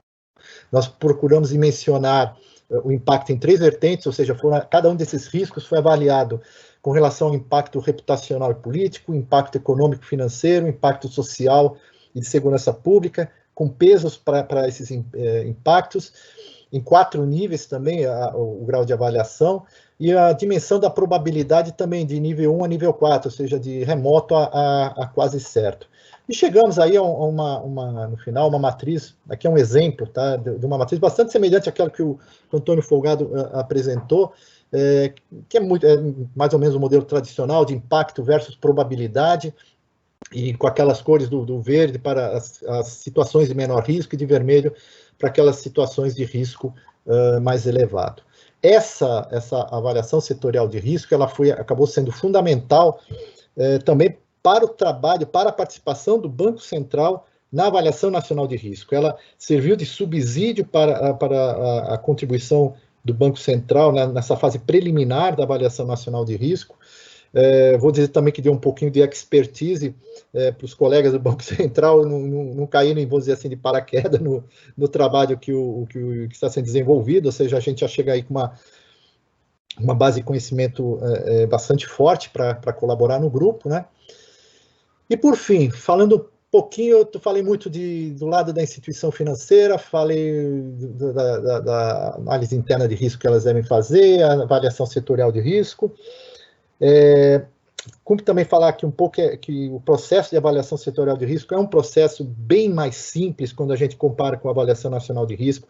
Nós estamos tratando de um cenário bem menor, bem mais enxuto, com menos produtos e serviços. Quando a gente chega a trabalhar numa avaliação nacional de risco, são diversos cenários, é uma complexidade muito grande, que envolve um desafio muito maior de entender justamente as vulnerabilidades, os impactos de cada das dezenas, centenas de ameaças e riscos envolvidos. Então, é um processo muito mais desafiador, sem dúvida alguma, né?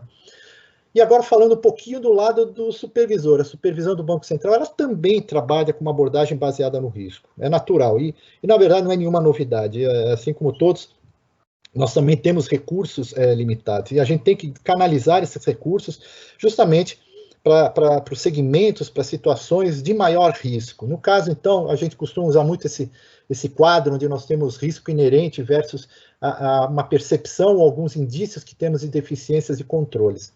E para um determinado grupo de instituições que, independente dessa percepção, desses indícios de deficiência de controles, elas estão sujeitas a um risco inerente elevado, nós acabamos tendo nessa faixa vermelha um processo de supervisão mais forte, vamos dizer, mais profundo, mais detalhado, um acompanhamento para e passo, junto com a instituição financeira, que é aquilo que nós chamamos do acompanhamento contínuo de conduta.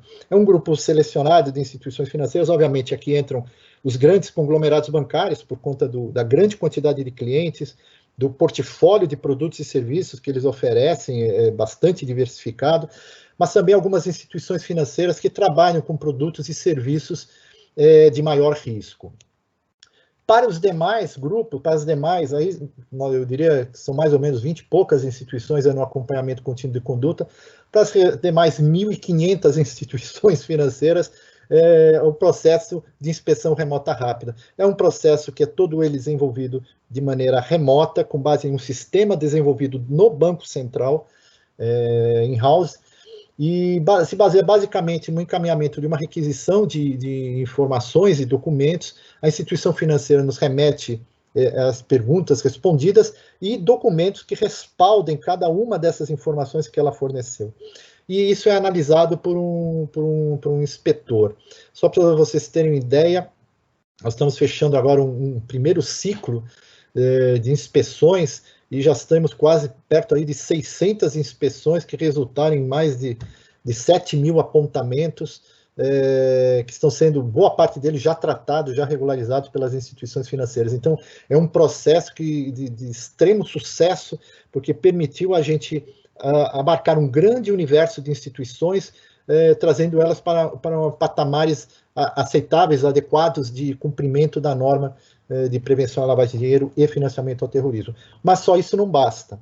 Então, tem aí um universo aí nesse triângulo vermelho de instituições financeiras que têm um risco elevado, mas para as quais a gente acaba encontrando indícios e deficiências de controles que nos são encaminhados pela nossa área de monitoramento do Banco Central, por exemplo. Tá?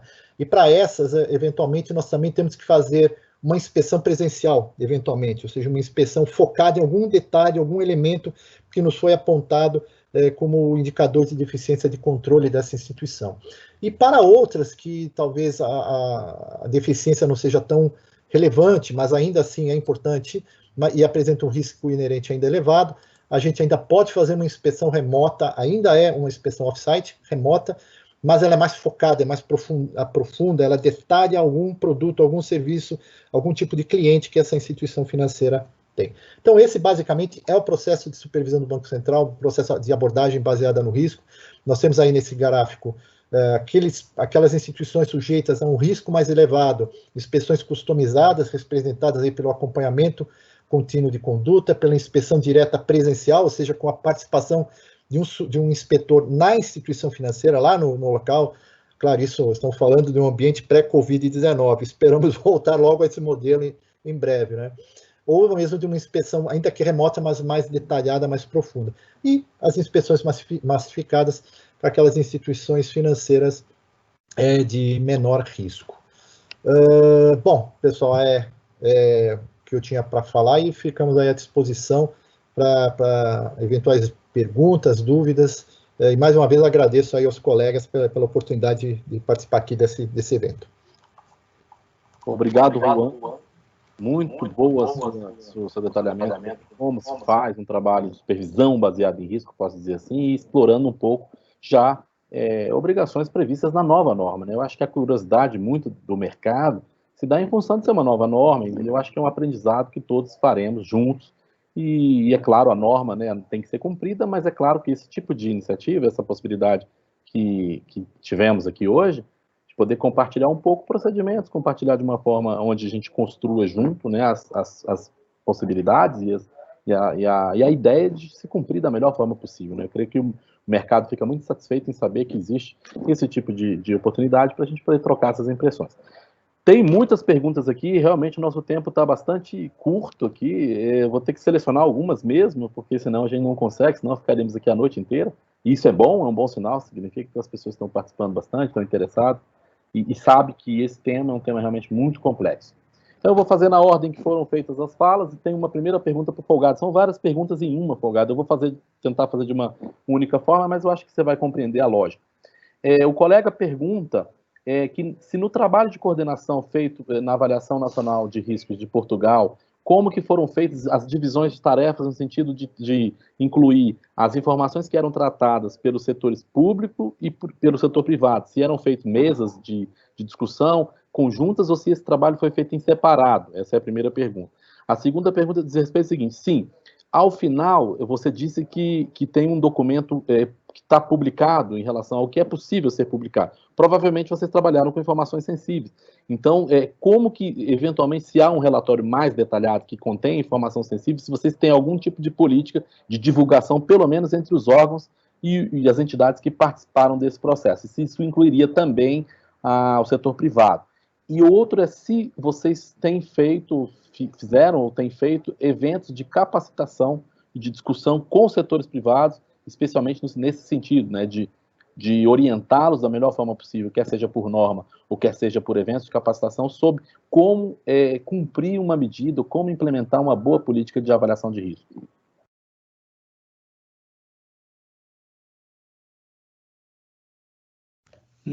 Muito obrigado, vou ser breve, tendo em conta o pouco tempo disponível que temos. A questão da divisão de tarefas, como é que isso funcionou? Normalmente funcionou, se dividiram todas as autoridades setoriais junto com os representantes do setor privado, por exemplo, no grupo que tratou da avaliação nacional de risco para o setor financeiro bancário, incluindo casas de câmbios. Se incluiu a autoridade de supervisão, o Banco Central de Portugal, juntamente com os 4 ou 5 bancos do setor privado e a UIF. A UIF foi a única entidade que esteve presente em todos os grupos de trabalho, mas se juntou num grupo de trabalho a autoridade de supervisão do setor bancário, junto com representantes do setor privado. A lógica foi essa, juntar o setor público com setor privado numa lógica de conjunto, de discussão conjunta e de análise conjunta de todos os problemas, toda a informação, todas as situações. No final dessa avaliação nacional de risco, devo referir também que ela permitiu a elaboração de planos de ação calendarizados para a implementação de todas as insuficiências ou deficiências detectadas. Portanto, a partir do momento em que a avaliação nacional de risco foi concluída, se trabalhou depois em planos de ação que estão sendo implementados. Quanto à questão da divulgação do relatório da avaliação nacional de risco, por uma questão de, como falei, de confidencialidade de alguma informação, nomeadamente até de informação sensível vinda da Agência de Informações, do nosso Serviço de Informações, de Intelligence, e de alguma informação da própria Polícia de Investigação Criminal, não se publica o relatório completo, não se publica o relatório em si mesmo, mas se tornou pública e está acessível ao público uma síntese desse relatório. É uma síntese que tem 30 ou 31 páginas, que está disponível nos sites de várias autoridades de supervisão, da UIF, no portal do Governo e por aí afora. Eu indiquei aí no meu slide um link onde ela pode ser consultada, baixar, fazer o download dessa síntese. O relatório foi circulado com pedido de reserva, obviamente, de não sair da esfera das autoridades públicas. O relatório final não foi circulado pelas autoridades do setor privado que participaram na avaliação nacional de risco. Quanto à terceira questão, a da capacitação, efetivamente, depois da avaliação nacional de risco, se tem feito alguma capacitação, quer pela UIF, quer pelas autoridades setoriais junto das entidades e sujeitos obrigados, nomeadamente para ajudar a implementar as deficiências setoriais que foram identificadas. Creio ter respondido, mas se não foi o caso, poderei complementar. Muito obrigado. Obrigado, Folgado. Não, respondeu sim, acho que foi bastante elucidativa as suas respostas. Tem aqui duas perguntas, basicamente, para o Marconi. Marconi, o colega ele fala o seguinte: você tocou que tem a recomendação do GAFI e que o GAFI realiza processos de avaliação, e inclusive uma das recomendações que estão sob avaliação no processo do GAFI é a recomendação 1, que fala exatamente da abordagem com base no risco, avaliação de risco. Aí ele pergunta, na sua opinião, qual que é a expectativa, já que o Brasil vai receber uma avaliação ano que vem, de como será feita a avaliação do GAFI em relação a esse parâmetro, esse aspecto da avaliação nacional de riscos do Brasil. Como que o Brasil estaria, né, num processo a ser considerado dentro da avaliação do GAFI? E a segunda pergunta diz o seguinte, considerando o processo de avaliação nacional de risco do Brasil, como fazer com que esses documentos sejam difundidos para conhecimento dos diversos setores? Eu entendo aqui os setores econômicos, setores obrigados. Esse documento será público? Como foi em outros países? Você tem como citar exemplos de como foi feito esse tipo de publicação em outros países? Muito obrigado, doutor Bernardo. O colega foi na canela, né? Como diria o outro, né? Espero que não tenha sido a pergunta do cachorro, né? Aquela que tinha ficado ali pendente, né? Então, Sobre a expectativa do Brasil, acho que a gente seria prematuro falar hoje sobre um processo que se encontra em andamento. É claro que se a gente vê o exemplo de outros países conseguiram elaborar esse processo de avaliação nacional de risco com uma antecipação em relação à avaliação um pouco maior.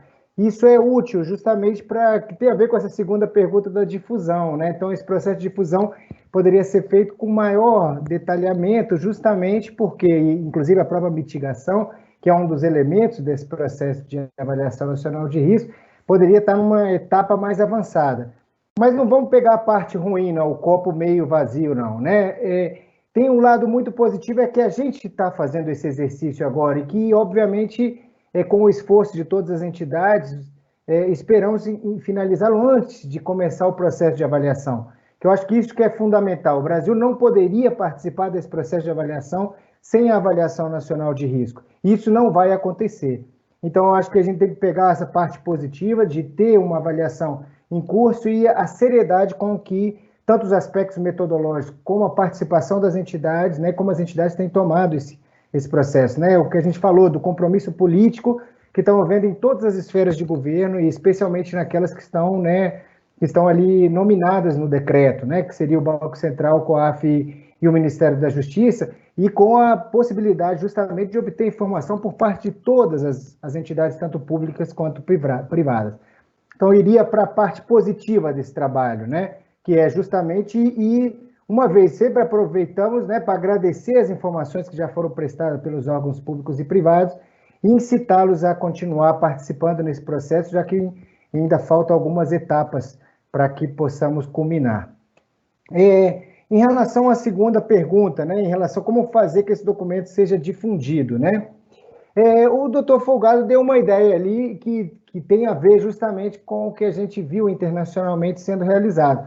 É claro que finalizado um processo de avaliação nacional de risco, com todas as tipologias, com todas as vulnerabilidades, com todas as ameaças, isso não pode ser passado diretamente, justamente porque os delinquentes leriam o documento e trabalhariam, né, na mitigação para eles, né? Ou seja, para que a atividade criminosa continuasse funcionando adequadamente. Então, imaginamos que vamos trabalhar com uma abordagem parecida, né, com o que foi feito em Portugal, com 2 documentos, um documento público sendo trabalhado entre as entidades, aquelas, né, de supervisão, as de controle, as de repressão, sendo com o COAF, com o Ministério da Justiça, sendo trabalhado essas etapas do processo de maneira separada, né, Polícia Federal, Ministério Público Federal, Ministério Público Estaduais, etc., né, órgãos de repressão em geral, e um documento privado, que é aquele documento que pode ser repassado para, digamos, para o público em geral, sem prejuízo da segunda etapa, né, como falou aí o Folgado também, da importância da capacitação, da difusão dessa informação com os sujeitos, né, e aí se pode conversar mais especificamente como a avaliação nacional de risco eventualmente afeta determinado setor. Então, a conversa pode ser muito mais focalizada, então a gente espera poder fazer uma abordagem, então, em 2 etapas, um documento privado, não público, outro documento público, e a possibilidade de conversar com as diversas entidades de acordo com como essa análise de risco pode ser importante para aquela entidade específica ou para aquele setor específico. Espero ter respondido. E aqui não respondeu, e foi tão boa a sua resposta que nesse meio tempo chegou uma complementação a essa mesma questão. O colega Nelson Rodrigues, conhecido por todos, não aquele, diz o seguinte: se há algum estudo para que os órgãos governamentais compartilhem algum nível de informação para que os entes obrigados possam alimentar seus sistemas e adotar cuidados adicionais ou específicos. Não, aproveito para mandar um abraço para o Nelson, né, nosso professor. E eu acho que a ideia é justamente essa, como a exemplo que fez Portugal e vários países fizeram, é indispensável, uma vez finalizado, que esse feedback seja dado por setores. Obviamente que o documento público, privado, digamos, não público, ele não pode ser repassado, mas existe sim a possibilidade de conversar, né, sobre os resultados obtidos e como isso impacta naquele setor específico. Acho que esse processo é fundamental e vamos contar, e esperamos contar com o apoio dos reguladores, dos supervisores nessa tarefa. E, além disso, na verdade, o grupo de trabalho, esse grupo criado por decreto, ele tem a função principal, que é exatamente elaborar a avaliação de risco. Isso não quer dizer, muito pelo contrário, é necessário que haja esse diálogo.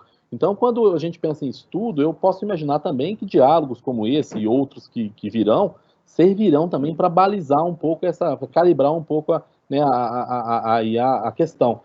Trocar essas impressões, trocar experiências aí buscando pessoas de conhecimento internacional, eu acho que serve também como uma troca de impressões que permita que os entes regulados possam, de alguma forma, dialogar e ter o mesmo entendimento que os órgãos públicos que estão trabalhando, especialmente esses que estão trabalhando à frente do GT, da ANR.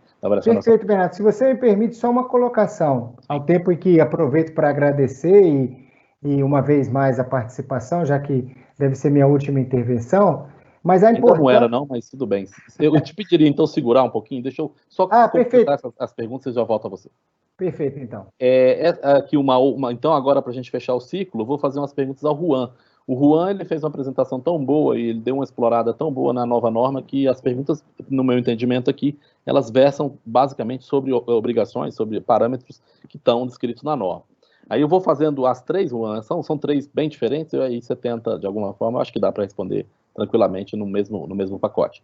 A primeira delas é o seguinte: se você poderia explicar novamente sobre o prazo de seleção, análise e comunicação ao COAF de situações atípicas. Essa é a primeira pergunta. A segunda pergunta é: no caso de empresas que operam no mercado financeiro, por exemplo, processadora de cartão de crédito, possuidora das máquinas de cobrança, mas não são autorizados a funcionar pelo Banco Central, nem pela CVM, nem pela SUSEP, mas por solicitação do parceiro, precisa se submeter e atender às regras de PLD, predominantemente as leis ordinárias do parceiro, no caso, instituições financeiras ou cartão de crédito, e as do Bacen, como desejáveis. Nesse caso, elas já deveriam atender a 3978? Essa é a pergunta. E a última pergunta é a seguinte: o prazo de 24 horas para comunicação desconsidera sábado, domingo e feriados? Por exemplo, se for homologado na sexta às 18 horas, podemos comunicar até às 18 horas da segunda-feira? Ok, vamos lá. Com relação à primeira pergunta, então vamos lá falar do processo aí dos períodos de seleção e de análise das operações atípicas. Então, o período para seleção de uma operação atípica é de 45 dias, ou seja, vamos dar um exemplo, uma operação ocorrida, sei lá, no dia 1º de março, a instituição financeira teria, em tese, até o dia 14 de abril, 14, 15 de abril, para selecionar essa operação, tá? Porque os parâmetros, a forma como ocorre a seleção de operações, ele varia muito de instituição para instituição, depende do volume de operações realizadas, depende da forma como ela opera, por lotes, enfim. Então, por isso que a gente trabalha com esse período de 45 dias, que até já dá uma folga. Muitas trabalham com uma varredura mensal, semanal e assim por diante, tá? Então, uma operação que foi efetuada, vamos dizer, no 1º de março, teria que ser selecionada por esse sistema de monitoramento até o dia 14 e 15 de abril. Tá? Esse é o primeiro prazo. Ponto. Acabou aí. Segundo prazo, ele foi selecionado no dia, vamos dizer, no dia 14 e 15 de abril. Ele tem mais 45 dias, a área de PLD tem mais 45 dias para fazer a avaliação se essa comunicação, se essa operação é passível ou não de comunicação ao COAF, tá? Ou seja, isso significaria até o final de maio, 30, 31 de maio, tentando exemplificar um pouco. E aí, já emendando com a última pergunta, eu não transcrevi da forma correta como está na norma, a norma estabelece que é no dia útil seguinte. Claro que se decidiu na sexta-feira às 18 horas, pode emendar aí, comprometer um pouquinho o happy hour e comunicar até às 7 da noite, não tem problema, o COAF vai agradecer. Mas a norma prevê o dia útil subsequente, ou seja, nesse exemplo que foi dado sexta-feira, teria que comunicar na segunda-feira, tá? É como está na 3978. A segunda questão já é uma questão que está causando aí bastante discussão no mercado, mas há já um entendimento pacificado no Banco Central. Ele envolve aquela questão de credenciadoras e subcredenciadoras. Bom, qual é a posição do Banco Central? Se nesse relacionamento, credenciadora, subcredenciadora, as duas partes são autorizadas pelo Banco Central, não há o que se falar, porque as duas entidades, as duas instituições vão ser supervisionadas pelo Banco Central e o Banco Central vai avaliar os seus procedimentos e controles de PLD-FT. O que acontece é quando você tem a subcredenciadora que não é autorizada pelo Banco Central. Então, nesse caso, sim, a subcredenciadora ela tem sim que obedecer a alguns procedimentos.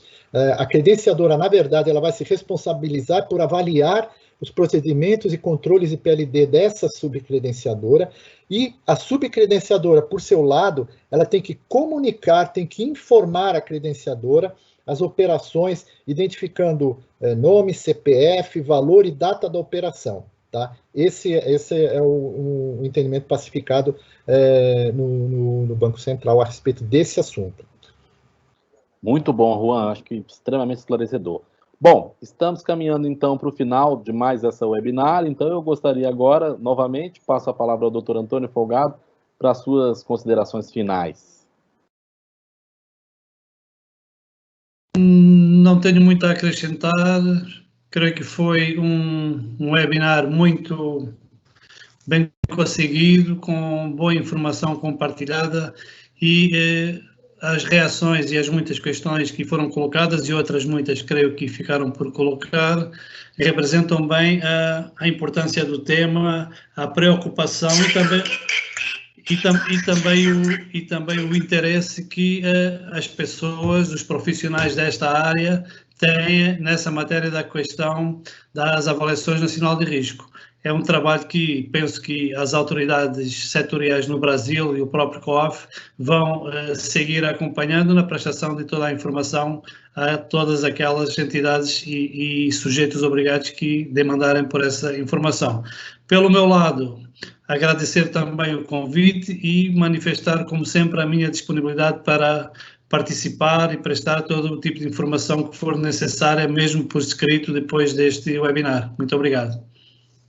Obrigado, doutor Folgado, e uma vez mais a gente é que agradece a sua disponibilidade de poder participar do evento. Sabemos que em Portugal, nesse momento, já são quase 10h30 da noite.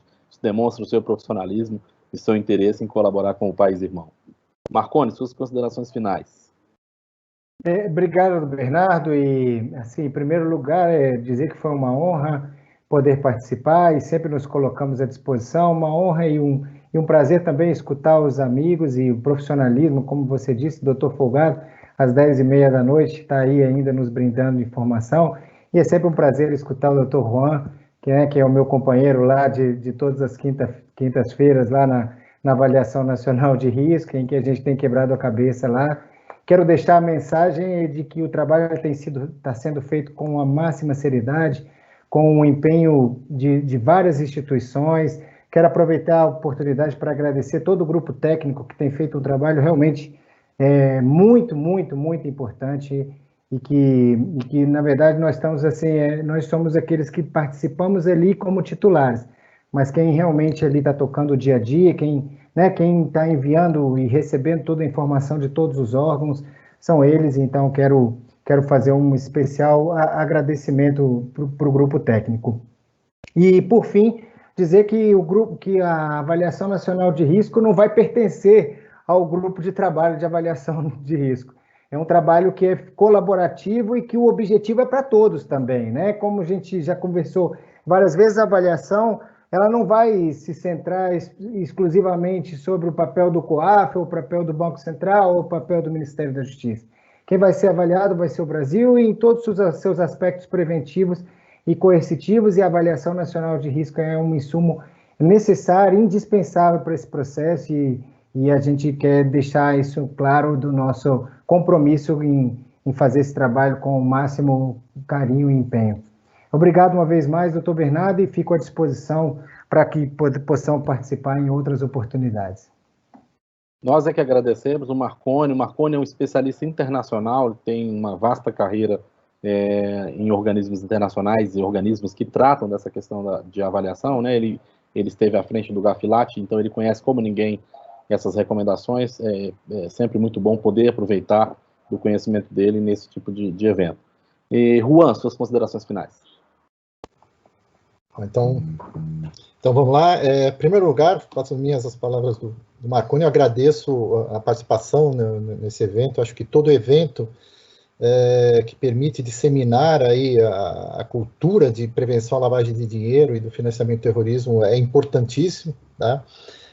Também quero agradecer aí os colegas, enaltecer o trabalho dos colegas do grupo técnico e todos os demais colegas aí da Avaliação Nacional de Risco. Não é um trabalho fácil, mas eu acho que estamos fazendo, sim, um belíssimo trabalho. Espero que no final, lá no ano que vem, a gente tenha um relatório espetacular para apresentar aí para a sociedade. E, por fim, eu queria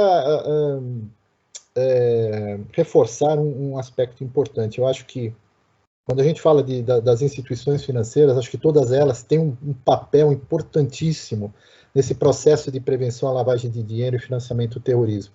E não é para atender norma, não é para atender supervisão do Banco Central. Acho que se cada um fizer o seu papel, toda a sociedade brasileira evolui. E da mesma forma, acho que todos nós, o país, fazendo o nosso trabalho, cada um de nós fazendo o nosso trabalho, a avaliação do GAFI ela só vai confirmar o nosso bom trabalho. O que a gente está fazendo aqui não é por causa de avaliação do GAFI, e sim para tentar mitigar o risco do nosso país, das nossas instituições serem utilizadas para o crime. Esse é que eu acho que é o objetivo maior e que a gente espera que esteja refletido na avaliação do GAFI do ano que vem. Esse aqui é o fato. Mais uma vez, agradeço a todos, agradeço a oportunidade aí de poder participar desse webinar com o Bernardo, com o Marconi, com o Antônio Folgado. Espero vê-los em breve. Bom, Marconi com certeza, e o Bernardo também, né? Obrigado, Juan. Certamente a gente segue junto no trabalho. Eu também tenho que fazer aqui alguns agradecimentos, em primeiro lugar, ao grupo técnico e ao grupo de trabalho da ANR, todos que eu mencionei aqui, eles estão ali diariamente fazendo discussões e trazendo parâmetros, novas variáveis, novas modalidades, novos exemplos. Realmente é um trabalho que está realmente ficando bem feito. E isso nos dá muito prazer, muito orgulho de fazer parte dessa equipe. Quero agradecer também a equipe que ajudou, que permitiu que esse evento pudesse ser realizado, doutora Rochelle Paziani, doutora Mônica Araújo, doutor Francisco César, doutor Henrique Eglen, doutor José Divino, e, obviamente, o nosso presidente, doutor Ricardo Lial, que é um grande entusiasta desse tipo de evento, desse tipo de diálogo, né? Assim, ele sempre é muito interessado e muito preocupado em que a gente tente, naquilo que for possível, compartilhar conhecimento de entidades públicas em políticas e estratégias desse tipo, sabendo que a gente tem uma interlocução internacional. Então é muito importante fazer chegar na ponta algum tipo de impressão, algum tipo de conhecimento, porque a ponta, os setores são realmente a nossa matéria-prima do ponto de vista, são os setores que observam a situação real, a economia real, né? Então esse tipo de evento, esse tipo de diálogo é sempre muito salutar, né? Ele é um entusiasta desse tipo de diálogo. E aí, já de antemão, ele me reforçou da ideia de que nós vamos seguir com as lives do COAF em outras temáticas, ou eventualmente repetir temáticas que a gente possa aprofundar um pouco mais. E quero agradecer aqui a participação de todos que tiraram um pouco da tarde e um pedaço da noite para participar desse evento. Nos colocamos à disposição e, uma vez mais, obrigado a todos. Tenham todos um ótimo fim de dia e seguimos nos próximos episódios da série Lives do COAF. Abraço a todos.